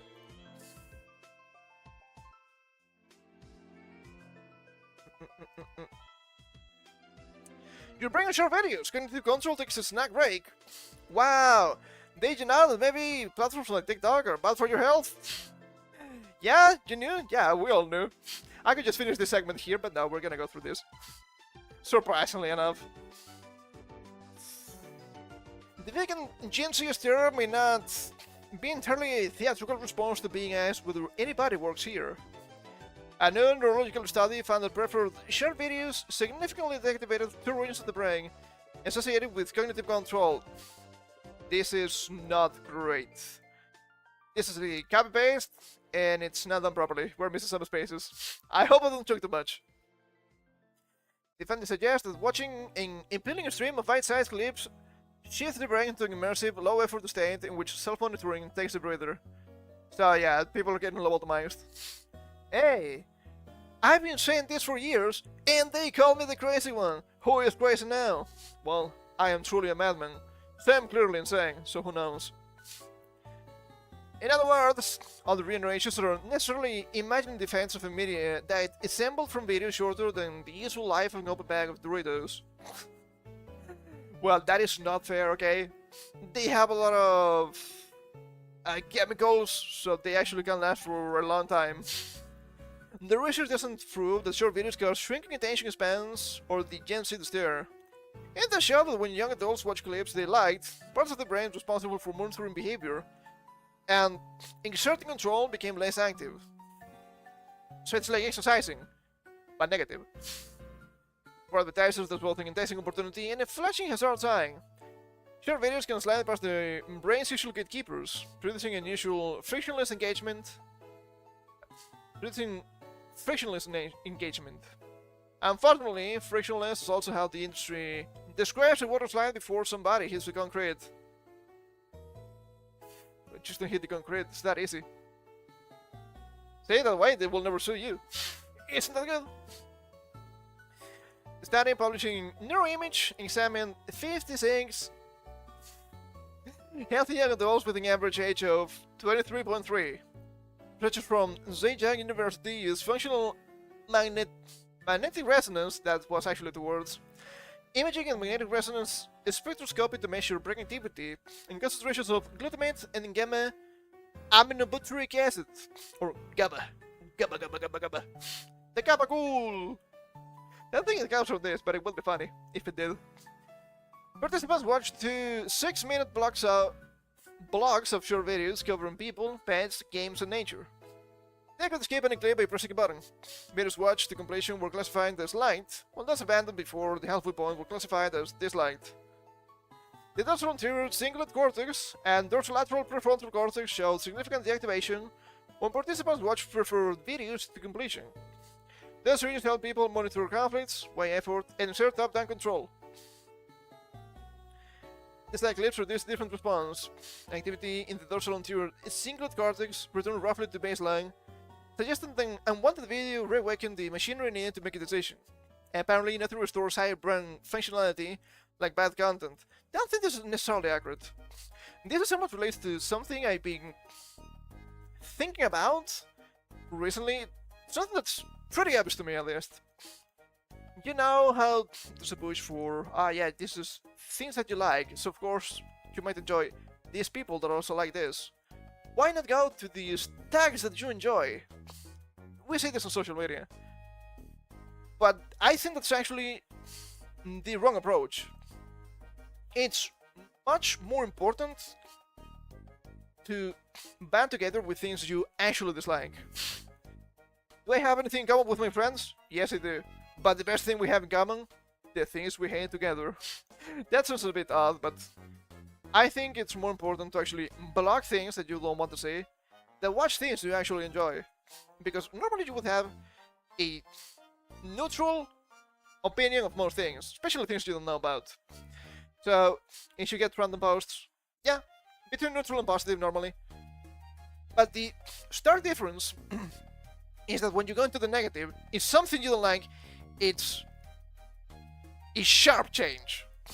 It's not undulating in the positive, between the positive and neutral, somewhat somehow. It's a visceral reaction. And that's probably an evolutionary advantage. Visceral reaction to dangerous animals, visceral reactions to something that probably looks very hazardous and whatnot. That just makes sense to me. Might be correct, might not be correct. But I do think that these social media sites, which kind of a different tangent, are making a great mistake. Well, they're not making a great mistake. They would be making a great mistake if they actually cared about normal users. I do think they do. I think, for example, Twitch, right? You have tags on Twitch, but you don't have a blacklist for tags. Normally, you can have a blacklist if you download an extension. But the thing is, I don't care about most things, but the things I don't like, I don't want to see them. I guess I didn't complain enough today about social media, so maybe this is my outlet for this. The participants gave an average of about 57% of the videos. That figure should conform many buyers who suspect that the consumers can detect the lousy creative execution before the brand logo finishes materializing. Well, I don't know. Depends on the videos, right? Depends on if there's just a bunch of ad content. Did they mention it? If they did, I completely skipped that information. I might not be paying enough attention to this. Whoops. The researchers didn't interpret the deactivation as evidence that viewers temporarily became cognitively impaired. And this is more likely reflected adaptive downregulation during a passive activity requiring little conflict resolution. Isn't that also kind of negative? Well, it depends, right? You don't need to be insanely engaged when you're watching TV, for example. But you would expect to be somewhat engaged if you're watching videos on the internet. I want to be engaged, but I'm also kinda older, so might not be a good example for this. Is this just a generational difference? I don't know. Not smart enough to know. The distinction matters. They still didn't find the TikTok, Reels, or Shorts to embrace the acoustic words. Yet. There's still time, I bet. I found that enjoyable short videos can encourage automatic processing, absorb the attention, and reduce self-monitoring. Oh, okay. I see the problem then. You're kind of teaching the brain here that positive videos are a positive endeavor. Is that bad? Not necessarily. But if it comes a time, and I don't think it's really unlikely in modern society, where you're trying to get, for example on YouTube, video tutorials for anything. For cooking, for example. I think they're somewhat popular. Your brain is trained to not pay enough attention to it. To not actually retain the information. So that's actually the problem here, right? So they kind of detected the problem, but they're not saying it's a big problem. Sure, it's not a brain problem, but it's a... how to call this? Behavior problem. Trained behavior on that. Can probably be fixed, but sure. As less terrific if the campaign objective is completion rate, as less reassuring if the advertiser expects viewers to compare prices, absorb a complicated product benefit, or remember which of 9 nearly identical meal delivery services just interrupted the dancing corgi. Well, but the last one doesn't really care, right? You don't care about 9 nearly identical meal delivery services. You just want to see the dancing corgi. The brain may be engaged with the experience without scrutinizing the advertiser's message, and complete view can therefore mean captivated, but it can also mean blissfully anesthetized while a logo passed through the room. Researchers also found stronger functional connectivity between the two cognitive control regions during live videos. Having as activity in both declined, they interpreted the pattern and coordinated disengagement rather than increased cognitive effort. It's a more elegant scientific description of two senior executives turning off their cameras during the same meeting. They might be trying to play something else here. I don't think it's the case. But it's in comparison to me at least. Resting levels of glutamate in the dorsal anterior cingulate cortex were associated with the strength of the response. Participants with higher glutamate concentrations showed less suppression of the cognitive control regions. The relationship was correlational. The study doesn't establish that glutamate protects viewers from becoming hypnotized by a woman restocking her refrigerator with 46 color-coordinated beverages. That might be utterly pleasant, right? If it has a color scale. It suggests that neurochemical differences may help explain why some people remain more cognitively engaged than others while watching the same kind of content. Sure, but I guess it wasn't, right? I was wondering, is there an effect on these chemicals if you keep consuming this type of content? We just don't know. We just don't know. I guess it's a possibility. But we need more research for sure. The researchers didn't systematically measure compulsive short video use. They also didn't study children, older adults, or a gender-balanced sample. Light was inferred from whether participants finished a clip, which leaves open the possibility that someone watched because of curiosity, confusion, or the ancient human refusal to abandon a disaster halfway through. That's not that uncommon. I'm gonna be honest, I think it would be very interesting to see this on children and see if something negative happens in the brains. I think it's quite likely. And also older adults, despite what you might believe. I know, we always laugh at these Zoomers. These Zoomers, they're addicted to them tiki-takis. They don't know anything, they cannot pay attention, all that. Older adults worry me a little bit too much too. It's not that uncommon for me to see older people also being addicted to both the phone and short form videos. That's not ideal. That's not ideal. I don't think they actually recognize they're addicted. May not be an actual addiction, but they're there all the time. I don't wonder if that's also gonna cause some sort of brain disaster for them. Most importantly, the study examining immediate brain response, it didn't determine whether repeated exposure causes lasting changes in attention, self-control, or cognitive function. And if it's much less entertaining string. That's funny. That's funny. Zuckerberg BTFO'd. Defendants arrived Meta Platforms faces a federal trial in Oakland over allegations that it deliberately designed Facebook and Instagram to keep children hooked. The sign is probably correct. Did they succeed with that? I'm not sure. Now with children at least. A bipartisan coalition of 29 states alleges that Meta used features such as infinite scroll, notifications, and algorithmic recommendations to encourage compulsive use. I don't think that's necessary to encourage compulsive use. But yes. Hey, do you remember Pages? No, everything's just infinite scroll now. It's not even good. I don't think so. The states also accused the company of misleading the public about youth safety and illegal collecting data from children under 13, which completely different issue, but we all know what's happening. Meta denies the allegations and says it has invested heavily in protections for younger users. Yes, you're also loving all of these new laws for self-IDs. The trial is expected to last several weeks, with Mark Zuckerberg and Instagram chief Adam Mosseri among the executives suspected to testify. The court case and the neurological study addresses different questions. The researchers didn't test Meta's products or conclude that short video platforms are addictive. You don't need an actual scientific test for this, right? You only need to see that people are truly addicted to them. I think that's fair. Maybe they need the actual research for the case, but I wouldn't think so. Still, evidence that preferred clips suppress cognitive control activity when the seller arrived at the courthouse wearing a Meta employee badge. The states are asking for financial penalties and design changes that could include eliminating infinite scroll and imposing stronger age restrictions.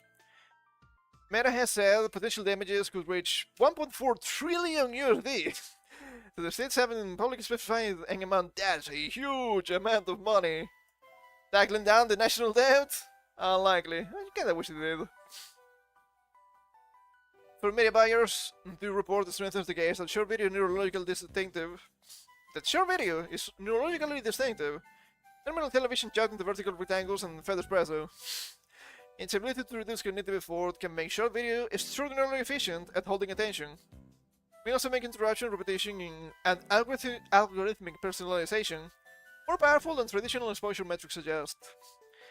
Advertisers will have to decide whether they are earning orientation or exploiting a design system built to prevent attention from escaping. Both? Both are kind of the same. But the advertisers are able, so they don't really care. Regulators, parents, and courts are showing increasing interest in that distinction. The thing is just the immoral distinction, not anything else. The industry has spent years trying to eliminate every obstacle between content, advertising, and the next impression. It may have succeeded so thoroughly that the human capacity to say enough became the obstacle. As a professional engineering, it's also the sort of achievement that eventually requires lawyers. Kinda hate that everything has to be just some sort of legal battle. I understand why. I don't think it's necessarily wrong, but here it seems like you have both sides of the wrong coin fighting together. Nobody is really for things becoming better. They're just here to get their part and push their agenda, which also drives me absolutely bonkers.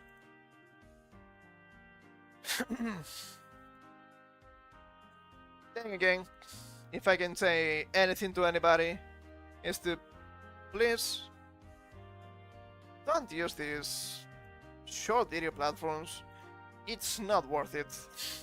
It's not even good. And despite they're not having any kind of adverse effects in this investigation, it doesn't mean it doesn't exist. Always be careful with the short form videos. They're clearly addicting, after all. God damn it, my throat is not doing great today. I need to drink a lot. We're giga yapping, man. We're giga yapping. That is rough. Kind of funny. I guess we just talk a lot here on Saturdays because it's not bad during the normal week. That's just hilarious to me. So, as I mentioned before, apparently that baby-killing woman is the Carmelo Anthony for women. But do you know we have updates on the Carmelo Anthony thing? We do! Carmelo Anthony prosecutor reveals trove of evidence jury never saw, including disturbing text low-key on the verge.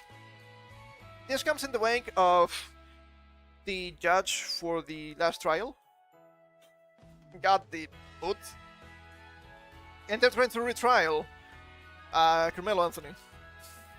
You know what is it to that? Police do. If we're lucky, we might get death penalty this time around. Probably not gonna happen.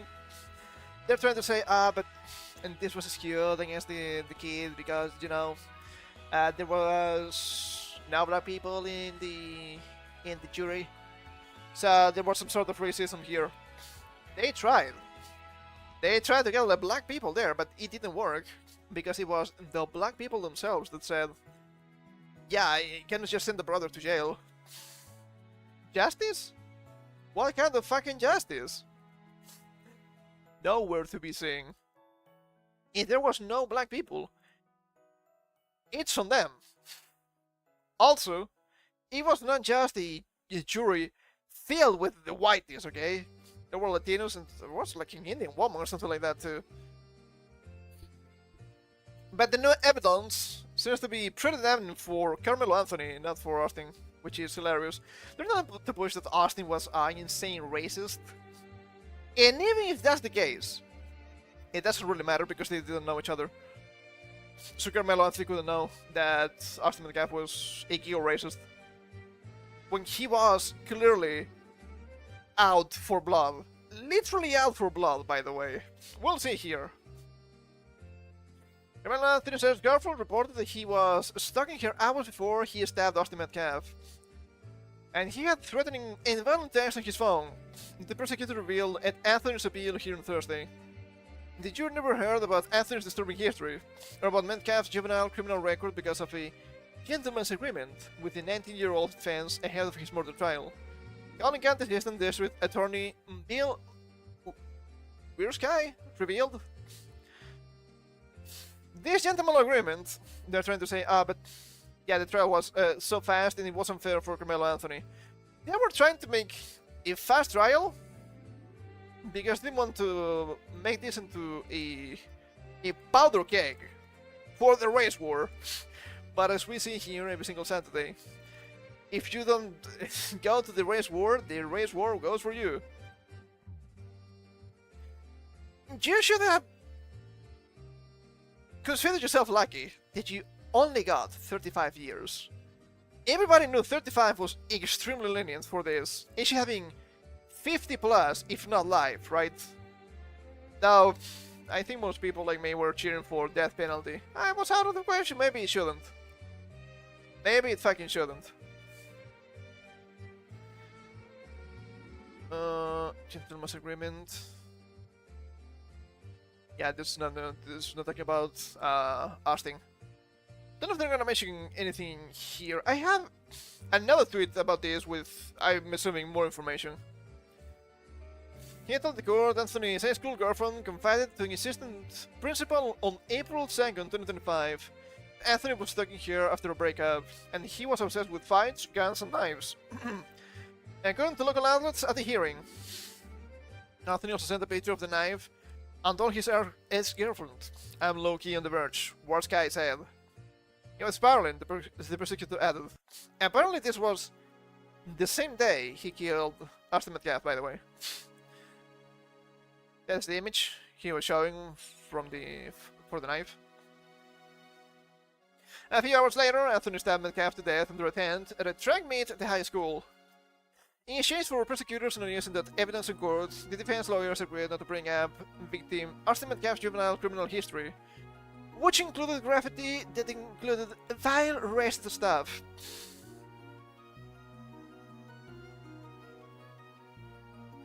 I understand, to some extent, they're trying to make this into a huge racism-based turmoil, but it doesn't really matter.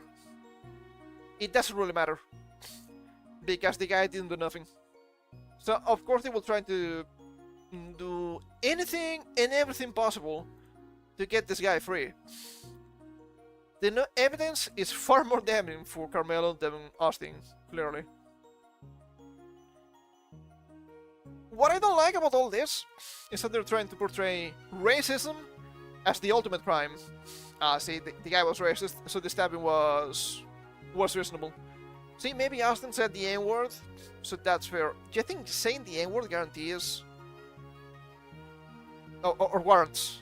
That'd be more correct. Getting stabbed in the heart? No, it isn't. It's a fucking word. It's like the same as if I were to call you a fucking idiot. Are you gonna stab me on the heart? Well, I guess some people will try, but... it's not at the same level.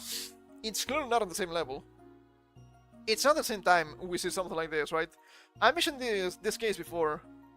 A random black guy stabs I think it was a white guy, and then the white guy calls him the N-word. The trial comes, but the guy was being racist. Yeah, the guy was being racist after the fact. Yeah, insulting somebody that just stabbed you. Very reasonable. Stabbing people randomly, not so much. Let us just stoke the fires of the race war again. Who the fuck cares anymore? I offered agreement, Worst Guy said, according to WFAA-TV. Let's stay away from historical culture and stick to the facts. What happened under the tent? The agreement was meant to keep the publicly fraught trial from becoming an even more volatile racial tinderbox, he said. It doesn't matter. It doesn't matter. Because clearly these people want the racial tinderbox. And you know what? Give it to them. Give it to them. Let's see what happens. You're actually agreeing with the racists here. Maybe you shouldn't, but hey. It is you people who are looking for your absolute demise. Not demise, but an event of insane negative consequences against you. It's not on me. I've been warning you. And now I'm too tired. You don't want to see the warnings? Do you want to keep screaming, but the racism, racism? You know what? Fuck you. Fuck you. You're gonna get what you fucking deserve, because I'm sick of these random stabbings and a lot of people on social media saying, but he didn't do nothing, and then raking in hundreds of thousands, if not millions of dollars. That also happened to the baby-killing woman, by the way. Sick of this bullshit. You wanna act like a rat? Act like a rat. I'm gonna defend you anymore. You don't deserve it. You're demonstrating that every single one of you is the same. Wow. Yeah, maybe don't make the actual white supremacist right. That sounds like a bad idea.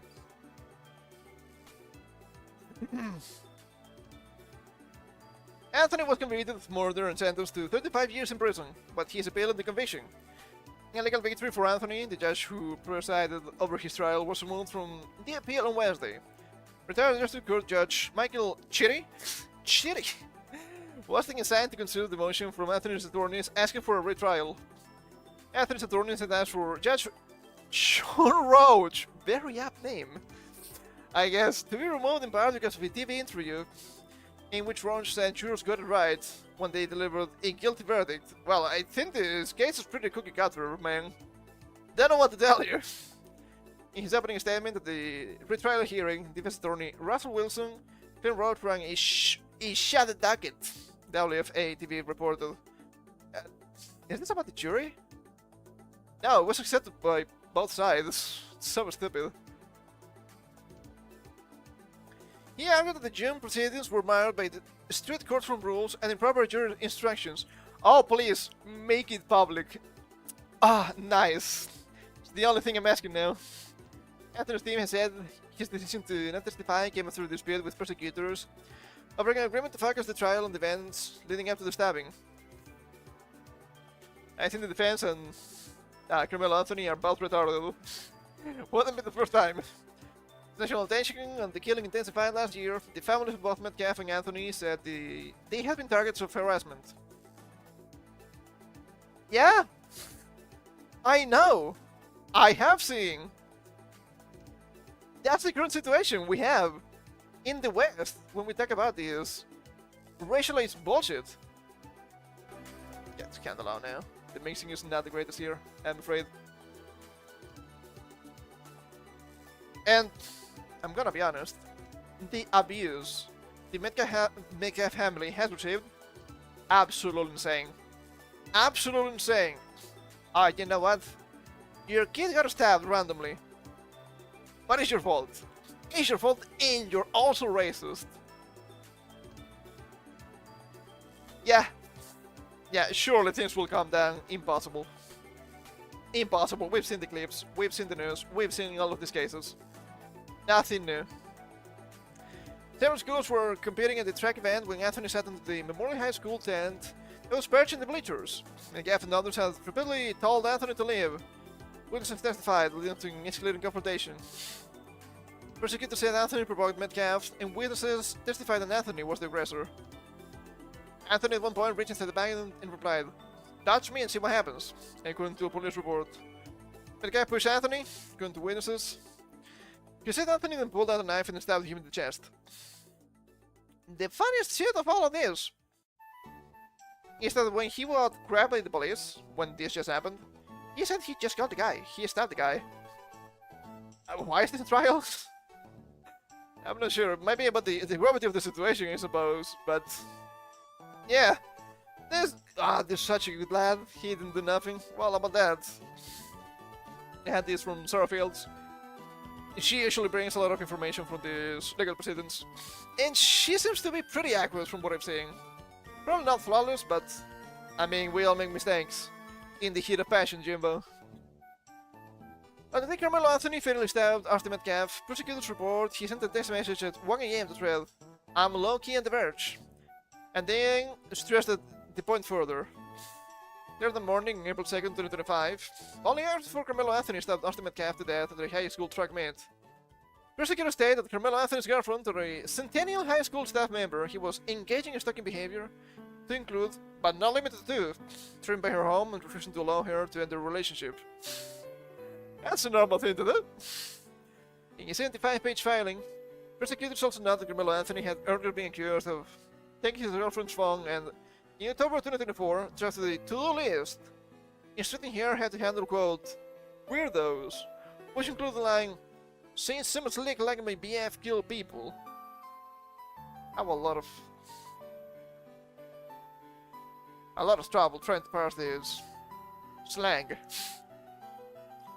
This exchange further revealed that he admitted on at least 2 occasions to punching girls in the face. Wow. What a nice gentleman. Prosecutors located 2,021 messages between Carmelo Anthony and another student discussing robbing someone for 300 USD. Other tests show Carmelo Anthony recanting a fight and punching someone so hard that he had to stop fighting. In 2023, prosecutors said Carmelo Anthony told a friend he planned to vandalize a house in Austin, Texas, writing, "I just feel like it. I got a ranch." In 2021, Carmelo Anthony informed a friend he had been suspended for 3 days after fighting, adding, "You said next time I do some, I get recommended for expulsion," per people show.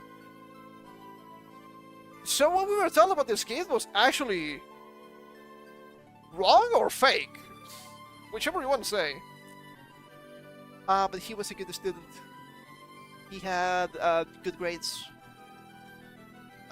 He did not get into trouble. Well, are you sure about that? He seems like an absolute demon to me. My goodness. Not even a point, this is an outright criminal already. Before the stabbing, mind you. In 2023, there's a change with a friend. Prosecutors have messages in which Carmelo Anthony wrote, "I'ma shoot the school up tomorrow with my blick." But later followed up with, "I would never actually do that." I mean, I don't think he did that, but he's sort of showing a pattern of violent behavior in flaggery. In a 2024 thread, the prosecutors state Carmelo Anthony admitted to carrying a firearm, telling a friend before a party he would have the gun in my pocket. Is that legal in Texas? He was 17 at that point, right? He would... Would he be 17 at that point? Maybe 16. He's 19 now, but his birthday is early May, I believe. We've seen that, it was relevant. Is that legal in Texas? I do believe that's maybe too young, but I don't know. We can check. How old do you have to be in Texas to carry a gun? In Texas, the general minimum age to carry a handgun is 18 years old. Following federal court rulings that blocks enforcement of the state's previous 21 adult restriction. So he was way too young to carry the gun. Okay, that would be a legal problem. I didn't care about the guy having a gun, but having the gun while being way too young, yeah, that seems to be illegal. The records also contain message threads in which Anthony mentions carrying a gun. After multiple suspensions for fighting while in a school in Louisiana, messages between Carmelo Anthony and his girlfriend surfaced after he moved to Frisco. So, multiple suspensions for fighting. Okay, you gotta tell me this is a didn't do nothing kind of guy. And sure, maybe you could be in a situation when people are actually starting the fights against this guy and he's defending himself. But given the messages we see here, that seems quite unlikely. In one exchange, she suggests he simply sits for a while. He said, yeah, and punch people, maybe run sometimes. I had to, it's like a priority for me. I like punching people. When get mad, I see red. When I get mad, I black out. When I get mad, I can control myself. Clearly not an innocent kid that was being abused by other people and was just defending himself, I'm afraid. Prosecutors also showed messages in which Carmelo Anthony admitted to getting high and drinking alcohol and even discussed selling drugs to obtain guns. In 2024, prosecutors said Carmelo Anthony tried to assault a teacher, stating, I put my hands in face and everything. Also 2024, messages recovered by prosecutors suggest Carmelo Anthony intended to take a weapon into the State Fair of Texas, asking a friend, is the State Fair got metal detectors? When told that the detectors were in place, the friend replied, you got the poker? Yeah, I had to toss it. Carmelo Anthony answered, poker, I'm assuming it's some sort of a stabby knife, right? It just makes sense. Prosecutors report that Carmelo Anthony confessed to stealing a watch, an earbuds, and separate Collin County burglaries, and to bringing a weapon into a Frisco school campus. I remarked about his girlfriend. She went in my bag to get my computer, and I said no, and she still went in it and grabbed it. And my gyno knife and some other stuff fell out. Well, the girlfriend doesn't seem to be too smart either, but I mean, she was still with this guy. You get what you deserve. Numerous unreleased photos and videos show Carmelo Anthony holding firearms and making threats. Authorities found a note on Carmelo Anthony's phone containing a list of racial tropes and slurs about blacks, whites, and Hispanics. Okay, alright, he is also a racism scholar, I see. In one message, prosecutors say Carmelo Anthony wrote, I hate gay people, don't make me like this guy now, come on, man! Prosecutors said that Carmelo Anthony repeatedly threatened to murder his girlfriend in text, including lines such as, how many bullets you want coming out of your chest? And I'm going to get you. Expletive. I'm assuming I'm gonna get you, bitch. It could be the N-word, but being a woman, bitch makes more sense. He also threatened her with a knife in one message and told her in another, when he stabs somebody, I'm gonna lick their blood off the blade. But he was just a nice kid with grades, he didn't do nothing. This guy was... This case waiting to happen. This case was just waiting to happen at this point. You cannot tell me he didn't do nothing. Because clearly, he did. He was around to be a career criminal. I guess it's not really surprising with what we say here. So the intense support for this guy also hilarious. Oh, what are you supposed to do? What are you supposed to do if you're black? Shit, I don't know them to stab people randomly? What a thing to do or not to do. And here we have this here. Again, it was about mid-calf racist graffiti remarks, not mid-calf hitting a female student. Too many people have biases, only to tell one side of the story. People need to both sides and make their decisions. Again, Austin is gone, he's not on trial, and they didn't know each other. His history is a non-factor, which is true. Are you really gonna compare what we just read right now with erasing graffiti and hitting a female student? Sure, hitting a female student is not good. And the rest of graffiti could be pretty much anything at this point in time. Not really impressed. I'm gonna be honest, not really impressed. They're not even in the same realm. I don't know. If during the retrial he can get more time, I think he should if you're presenting new evidence. You don't get to keep the lower sentencing, you get to keep the new sentencing. It's just all in or nothing, baby. But it still seems extremely unlikely to see that penalty because he was actually a minor when he committed the thing. I don't fucking care, dude. Do you think a person like it is gonna be reinserted in society? No! He already had antisocial psychopathic behavior before. There's no way to fix this. Well, it's not a fix, but it's a solution, I suppose. Since we're talking about insane race war stuff, we also have this from the UK, I guess. Ew! The government is handing out posters to asylum seekers, telling them not to have sex with girls or mutilate their genitals. The propaganda is getting out of hand. Child abuse is a serious crime in the UK? I don't think it is.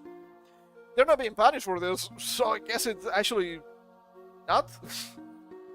Child abuse against the law. You must never physically hurt a child, shout out or threaten a child, have sex or sexual contact with a child under 16, leave a child alone without an adult, deny a child food, clothes, shelter or care, cover harm a girl's genitals, against female genital mutilation.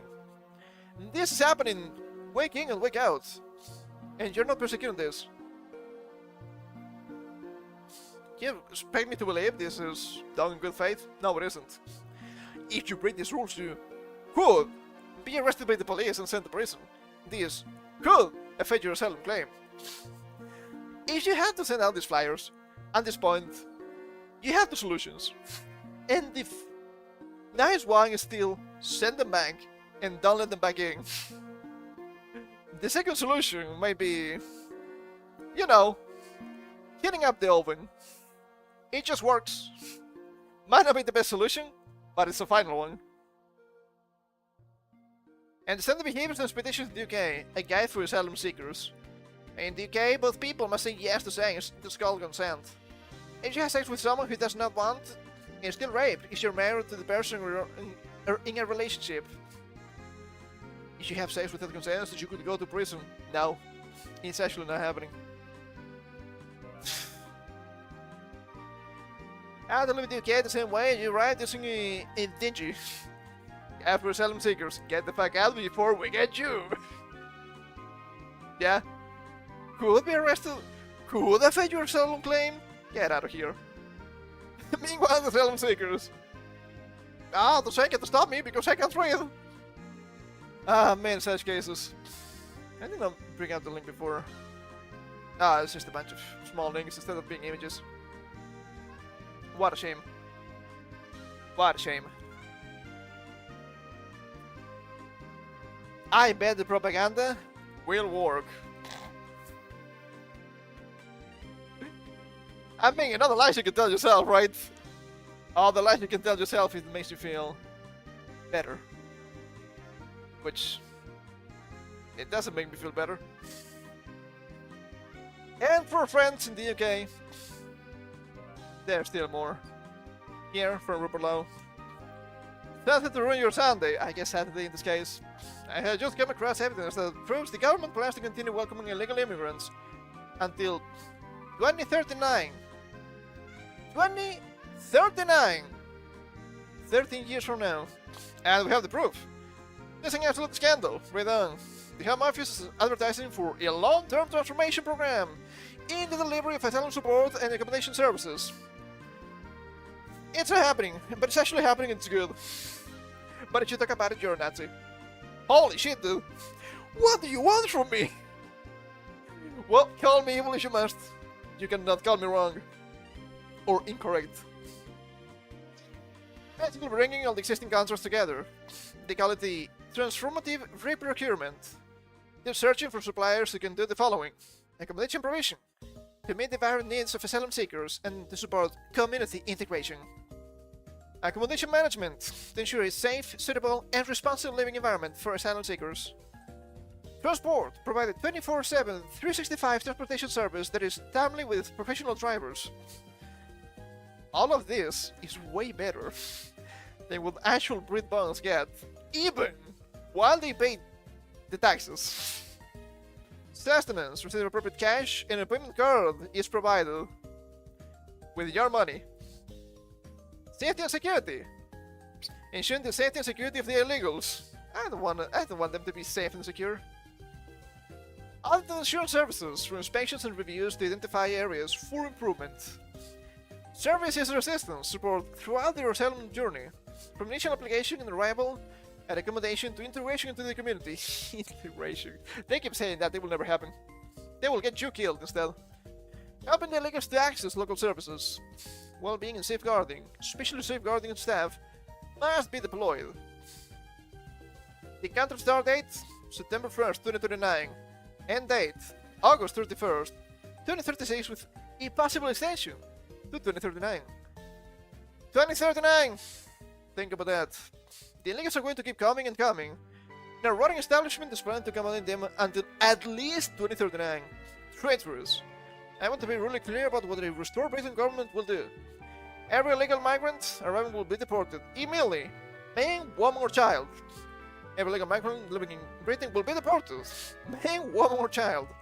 As politicians/officials who are signing off on these contracts will be investigated and persecuted/imprisoned where appropriate. You also have to send them back to the same countries. It's only fair. We'll abolish the entire asylum system. There will be no more asylum seekers. Restore Britain has published the most comprehensive deportation policy ever produced in our country. We've done our homework. We'll stop the boats, we'll deport the illegals, we'll make Britain safe again. And every single time I see this guy, I'm like, holy shit, dude, I wish I had a politician like this in my country. But I don't. Left and right are both gigacucked. There is nothing really that can be done about it, I'm afraid. Oh, we can conquer the country again, right?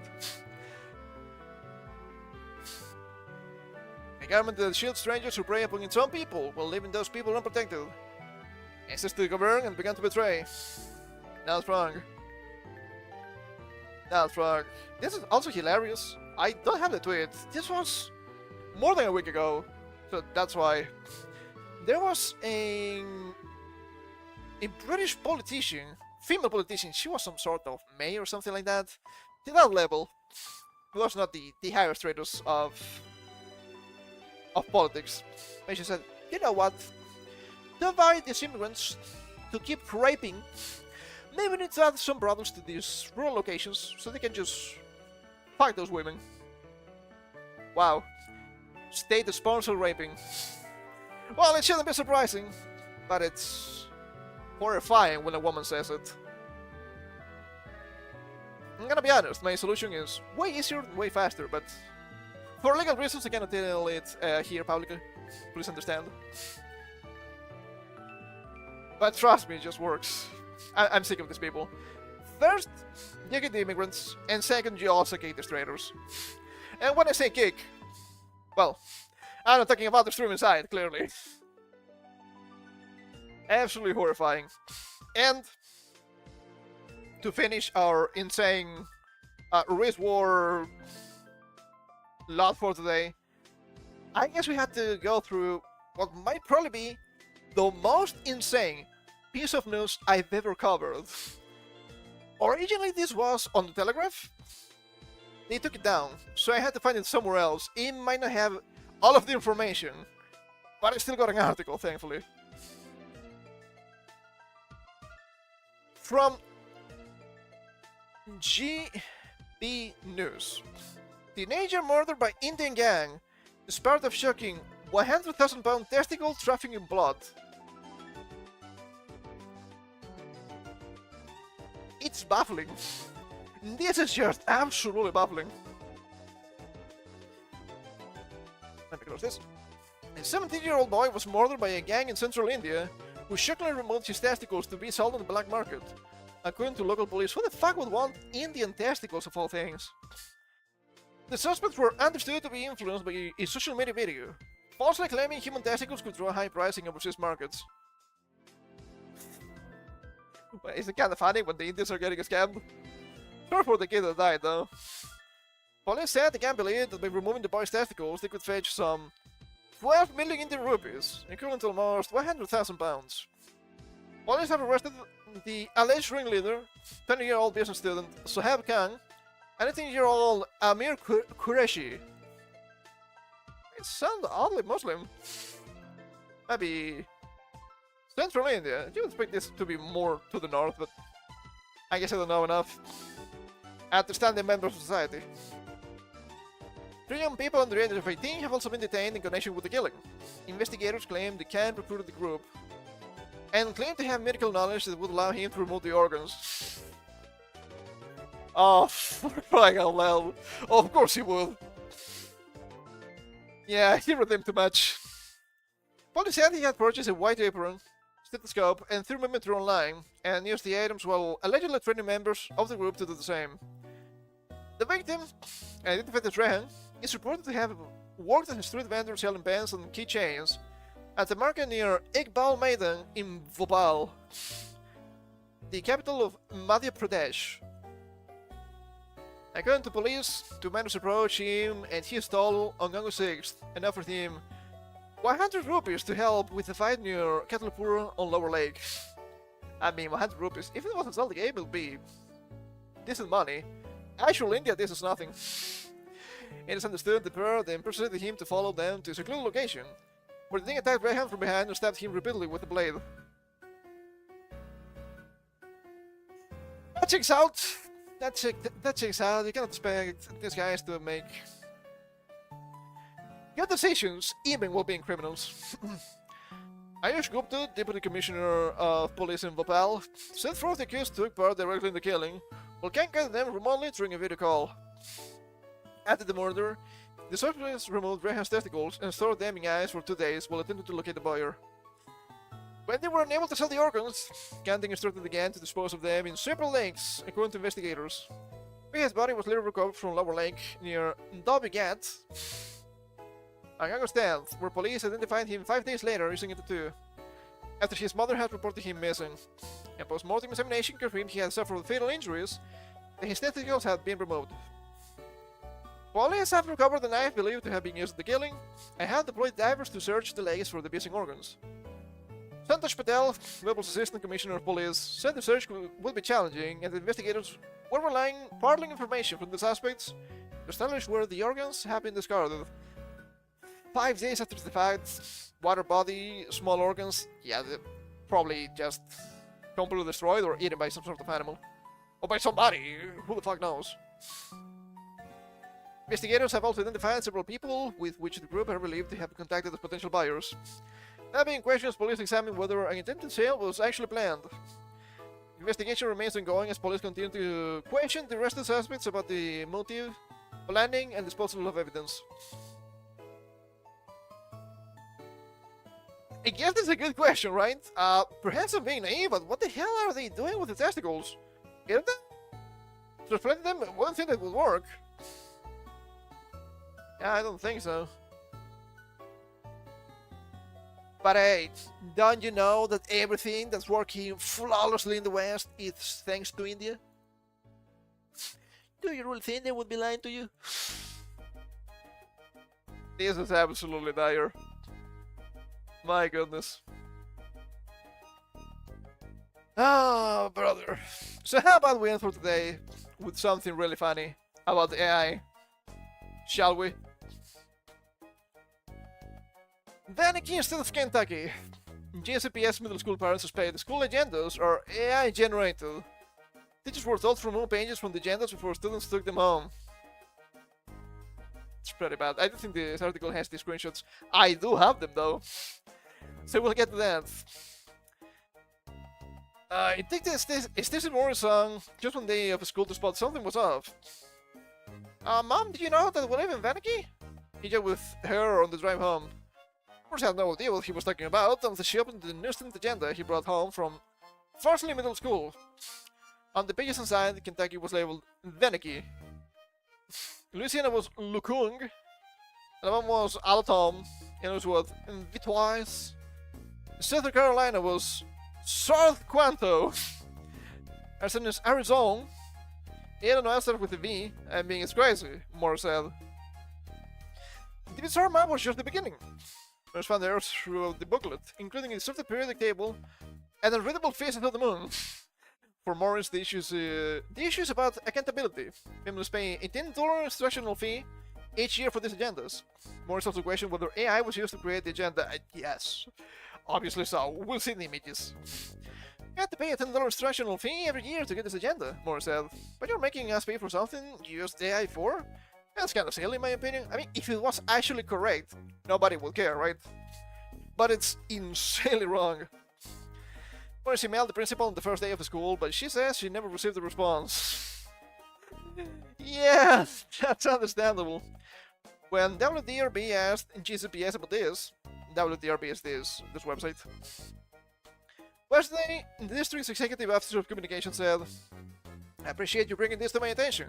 I spoke with the school today about the inaccuracies in their agenda, and they're communicating with parents about the issue.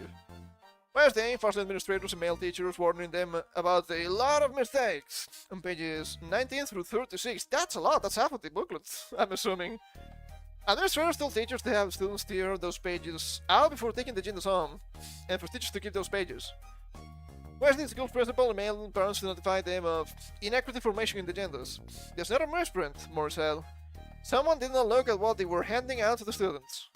Now, Morris left wondering whether Farsley was the only GCPS school to receive DRFL agendas, or whether other families simply haven't noticed yet. WDRB asked GCPS who printed the agendas, and if they were distributed to other schools. The district did respond before they was published. And that's it. Okay, I guess there's an official response not included in the article. We have the images. I discovered that Herodotus Middle School in Kentucky has been having their students use agendas that are AI generated. Hey, do you want to have a nice cup of Cape? Ah, we have copper and copper next to each other. Is it cobalt? I think copper would be a CP. Nah, it'd be disappointing. Other moles, Transico metals, African metals, Olaf metals, Monjung. Yeah, this was not a thing back in my day, clearly. We also have our solar system. We have the planetary distances and whatnot. We have the Sun, Mercury, Venus, Earth, Mars, Jupiter, Saturn, Uranus, and Neptune. Saturn. So French, so nice. And of course, there's the map. Nevada, Arizona, New Zone, North Dakota, South Dakota, Nebraska. They finally have internet, so nice. Gowago, that sounds like a Dragon Ball character. Georgia, Lukung. We have Tijuana here and Tijuana here. Do they have several Tijuanas? I actually don't know. We have Ontario and Ontario. Iranta. Connected territory. I bet this is filled with either bugs or coral. That's crazy. Alfrinte. What's this? The next old song. I don't know which is this. Is this supposed to be Mississippi? I thought it was further to the north. Just what I know. Not a lot. Hilarious. And since former cameos, that predictable makes me like I'm suffering from early onset dementia or Alzheimer's. I bet it's bad enough. Then we had the absolutely impossible masses, who manages to pay F for evolving. But Magnesium wins Nobel for proving negative mass. Negative mass! The future is here. That's fucking crazy. Holy shit. I'm not against AI, but when you use AI for this shit and it's so horribly wrong, you understand that something has gone absolutely insane, right? There's no way to fix this. Just pay a little bit of attention, right? I don't think we're asking too much. I think that's within reason. But, hey, what do I know? I've never been to Mark anyway. Holy shit, that's funny. That's pretty funny to me. Anyway, Okay, we didn't go huge overtime, but yeah, my throat is giving up. My eyes are not that bad right now, but I want to give them a little bit more rest if possible. So I guess we're gonna be ending. We're gonna be ending here today. About 2 hours and a half. It's fine. Some of the topics were kind of heavy. Thankfully, the early parts were on the fun side, which is also useful. I mean, localization is more fun to talk than race war, clearly. So, plan for this week. I said it twice already, I will repeat it again. More Secret Gold on Monday. We're gonna move Jump Force to Thursday, and on Wednesday we'll start Pokemon Gamma Emerald. It's probably gonna be a two-parter. There's the new HD 2D kinda remake that is out there. I do 3 matches, that's why I don't think I can just rush it. I don't even want to rush it. And of course Saturday, yapping as usual. Schedule will be up tomorrow on YouTube, as it is tradition. So yeah, that's it. Thank you for coming. Hope you had some fun. Every single time we'll always touch some delicate matters, some delicate news. And I will say, I don't want people to go absolutely insane. But I need people to understand the world we live in. It's not how it should be, it is how it is. It's not ideal, but I guess we need to make it more ideal, or at least somewhat better. So, we're coming back on Monday, and until then, you know the rules. No matter what you do, just don't go around establishing random people. And take care.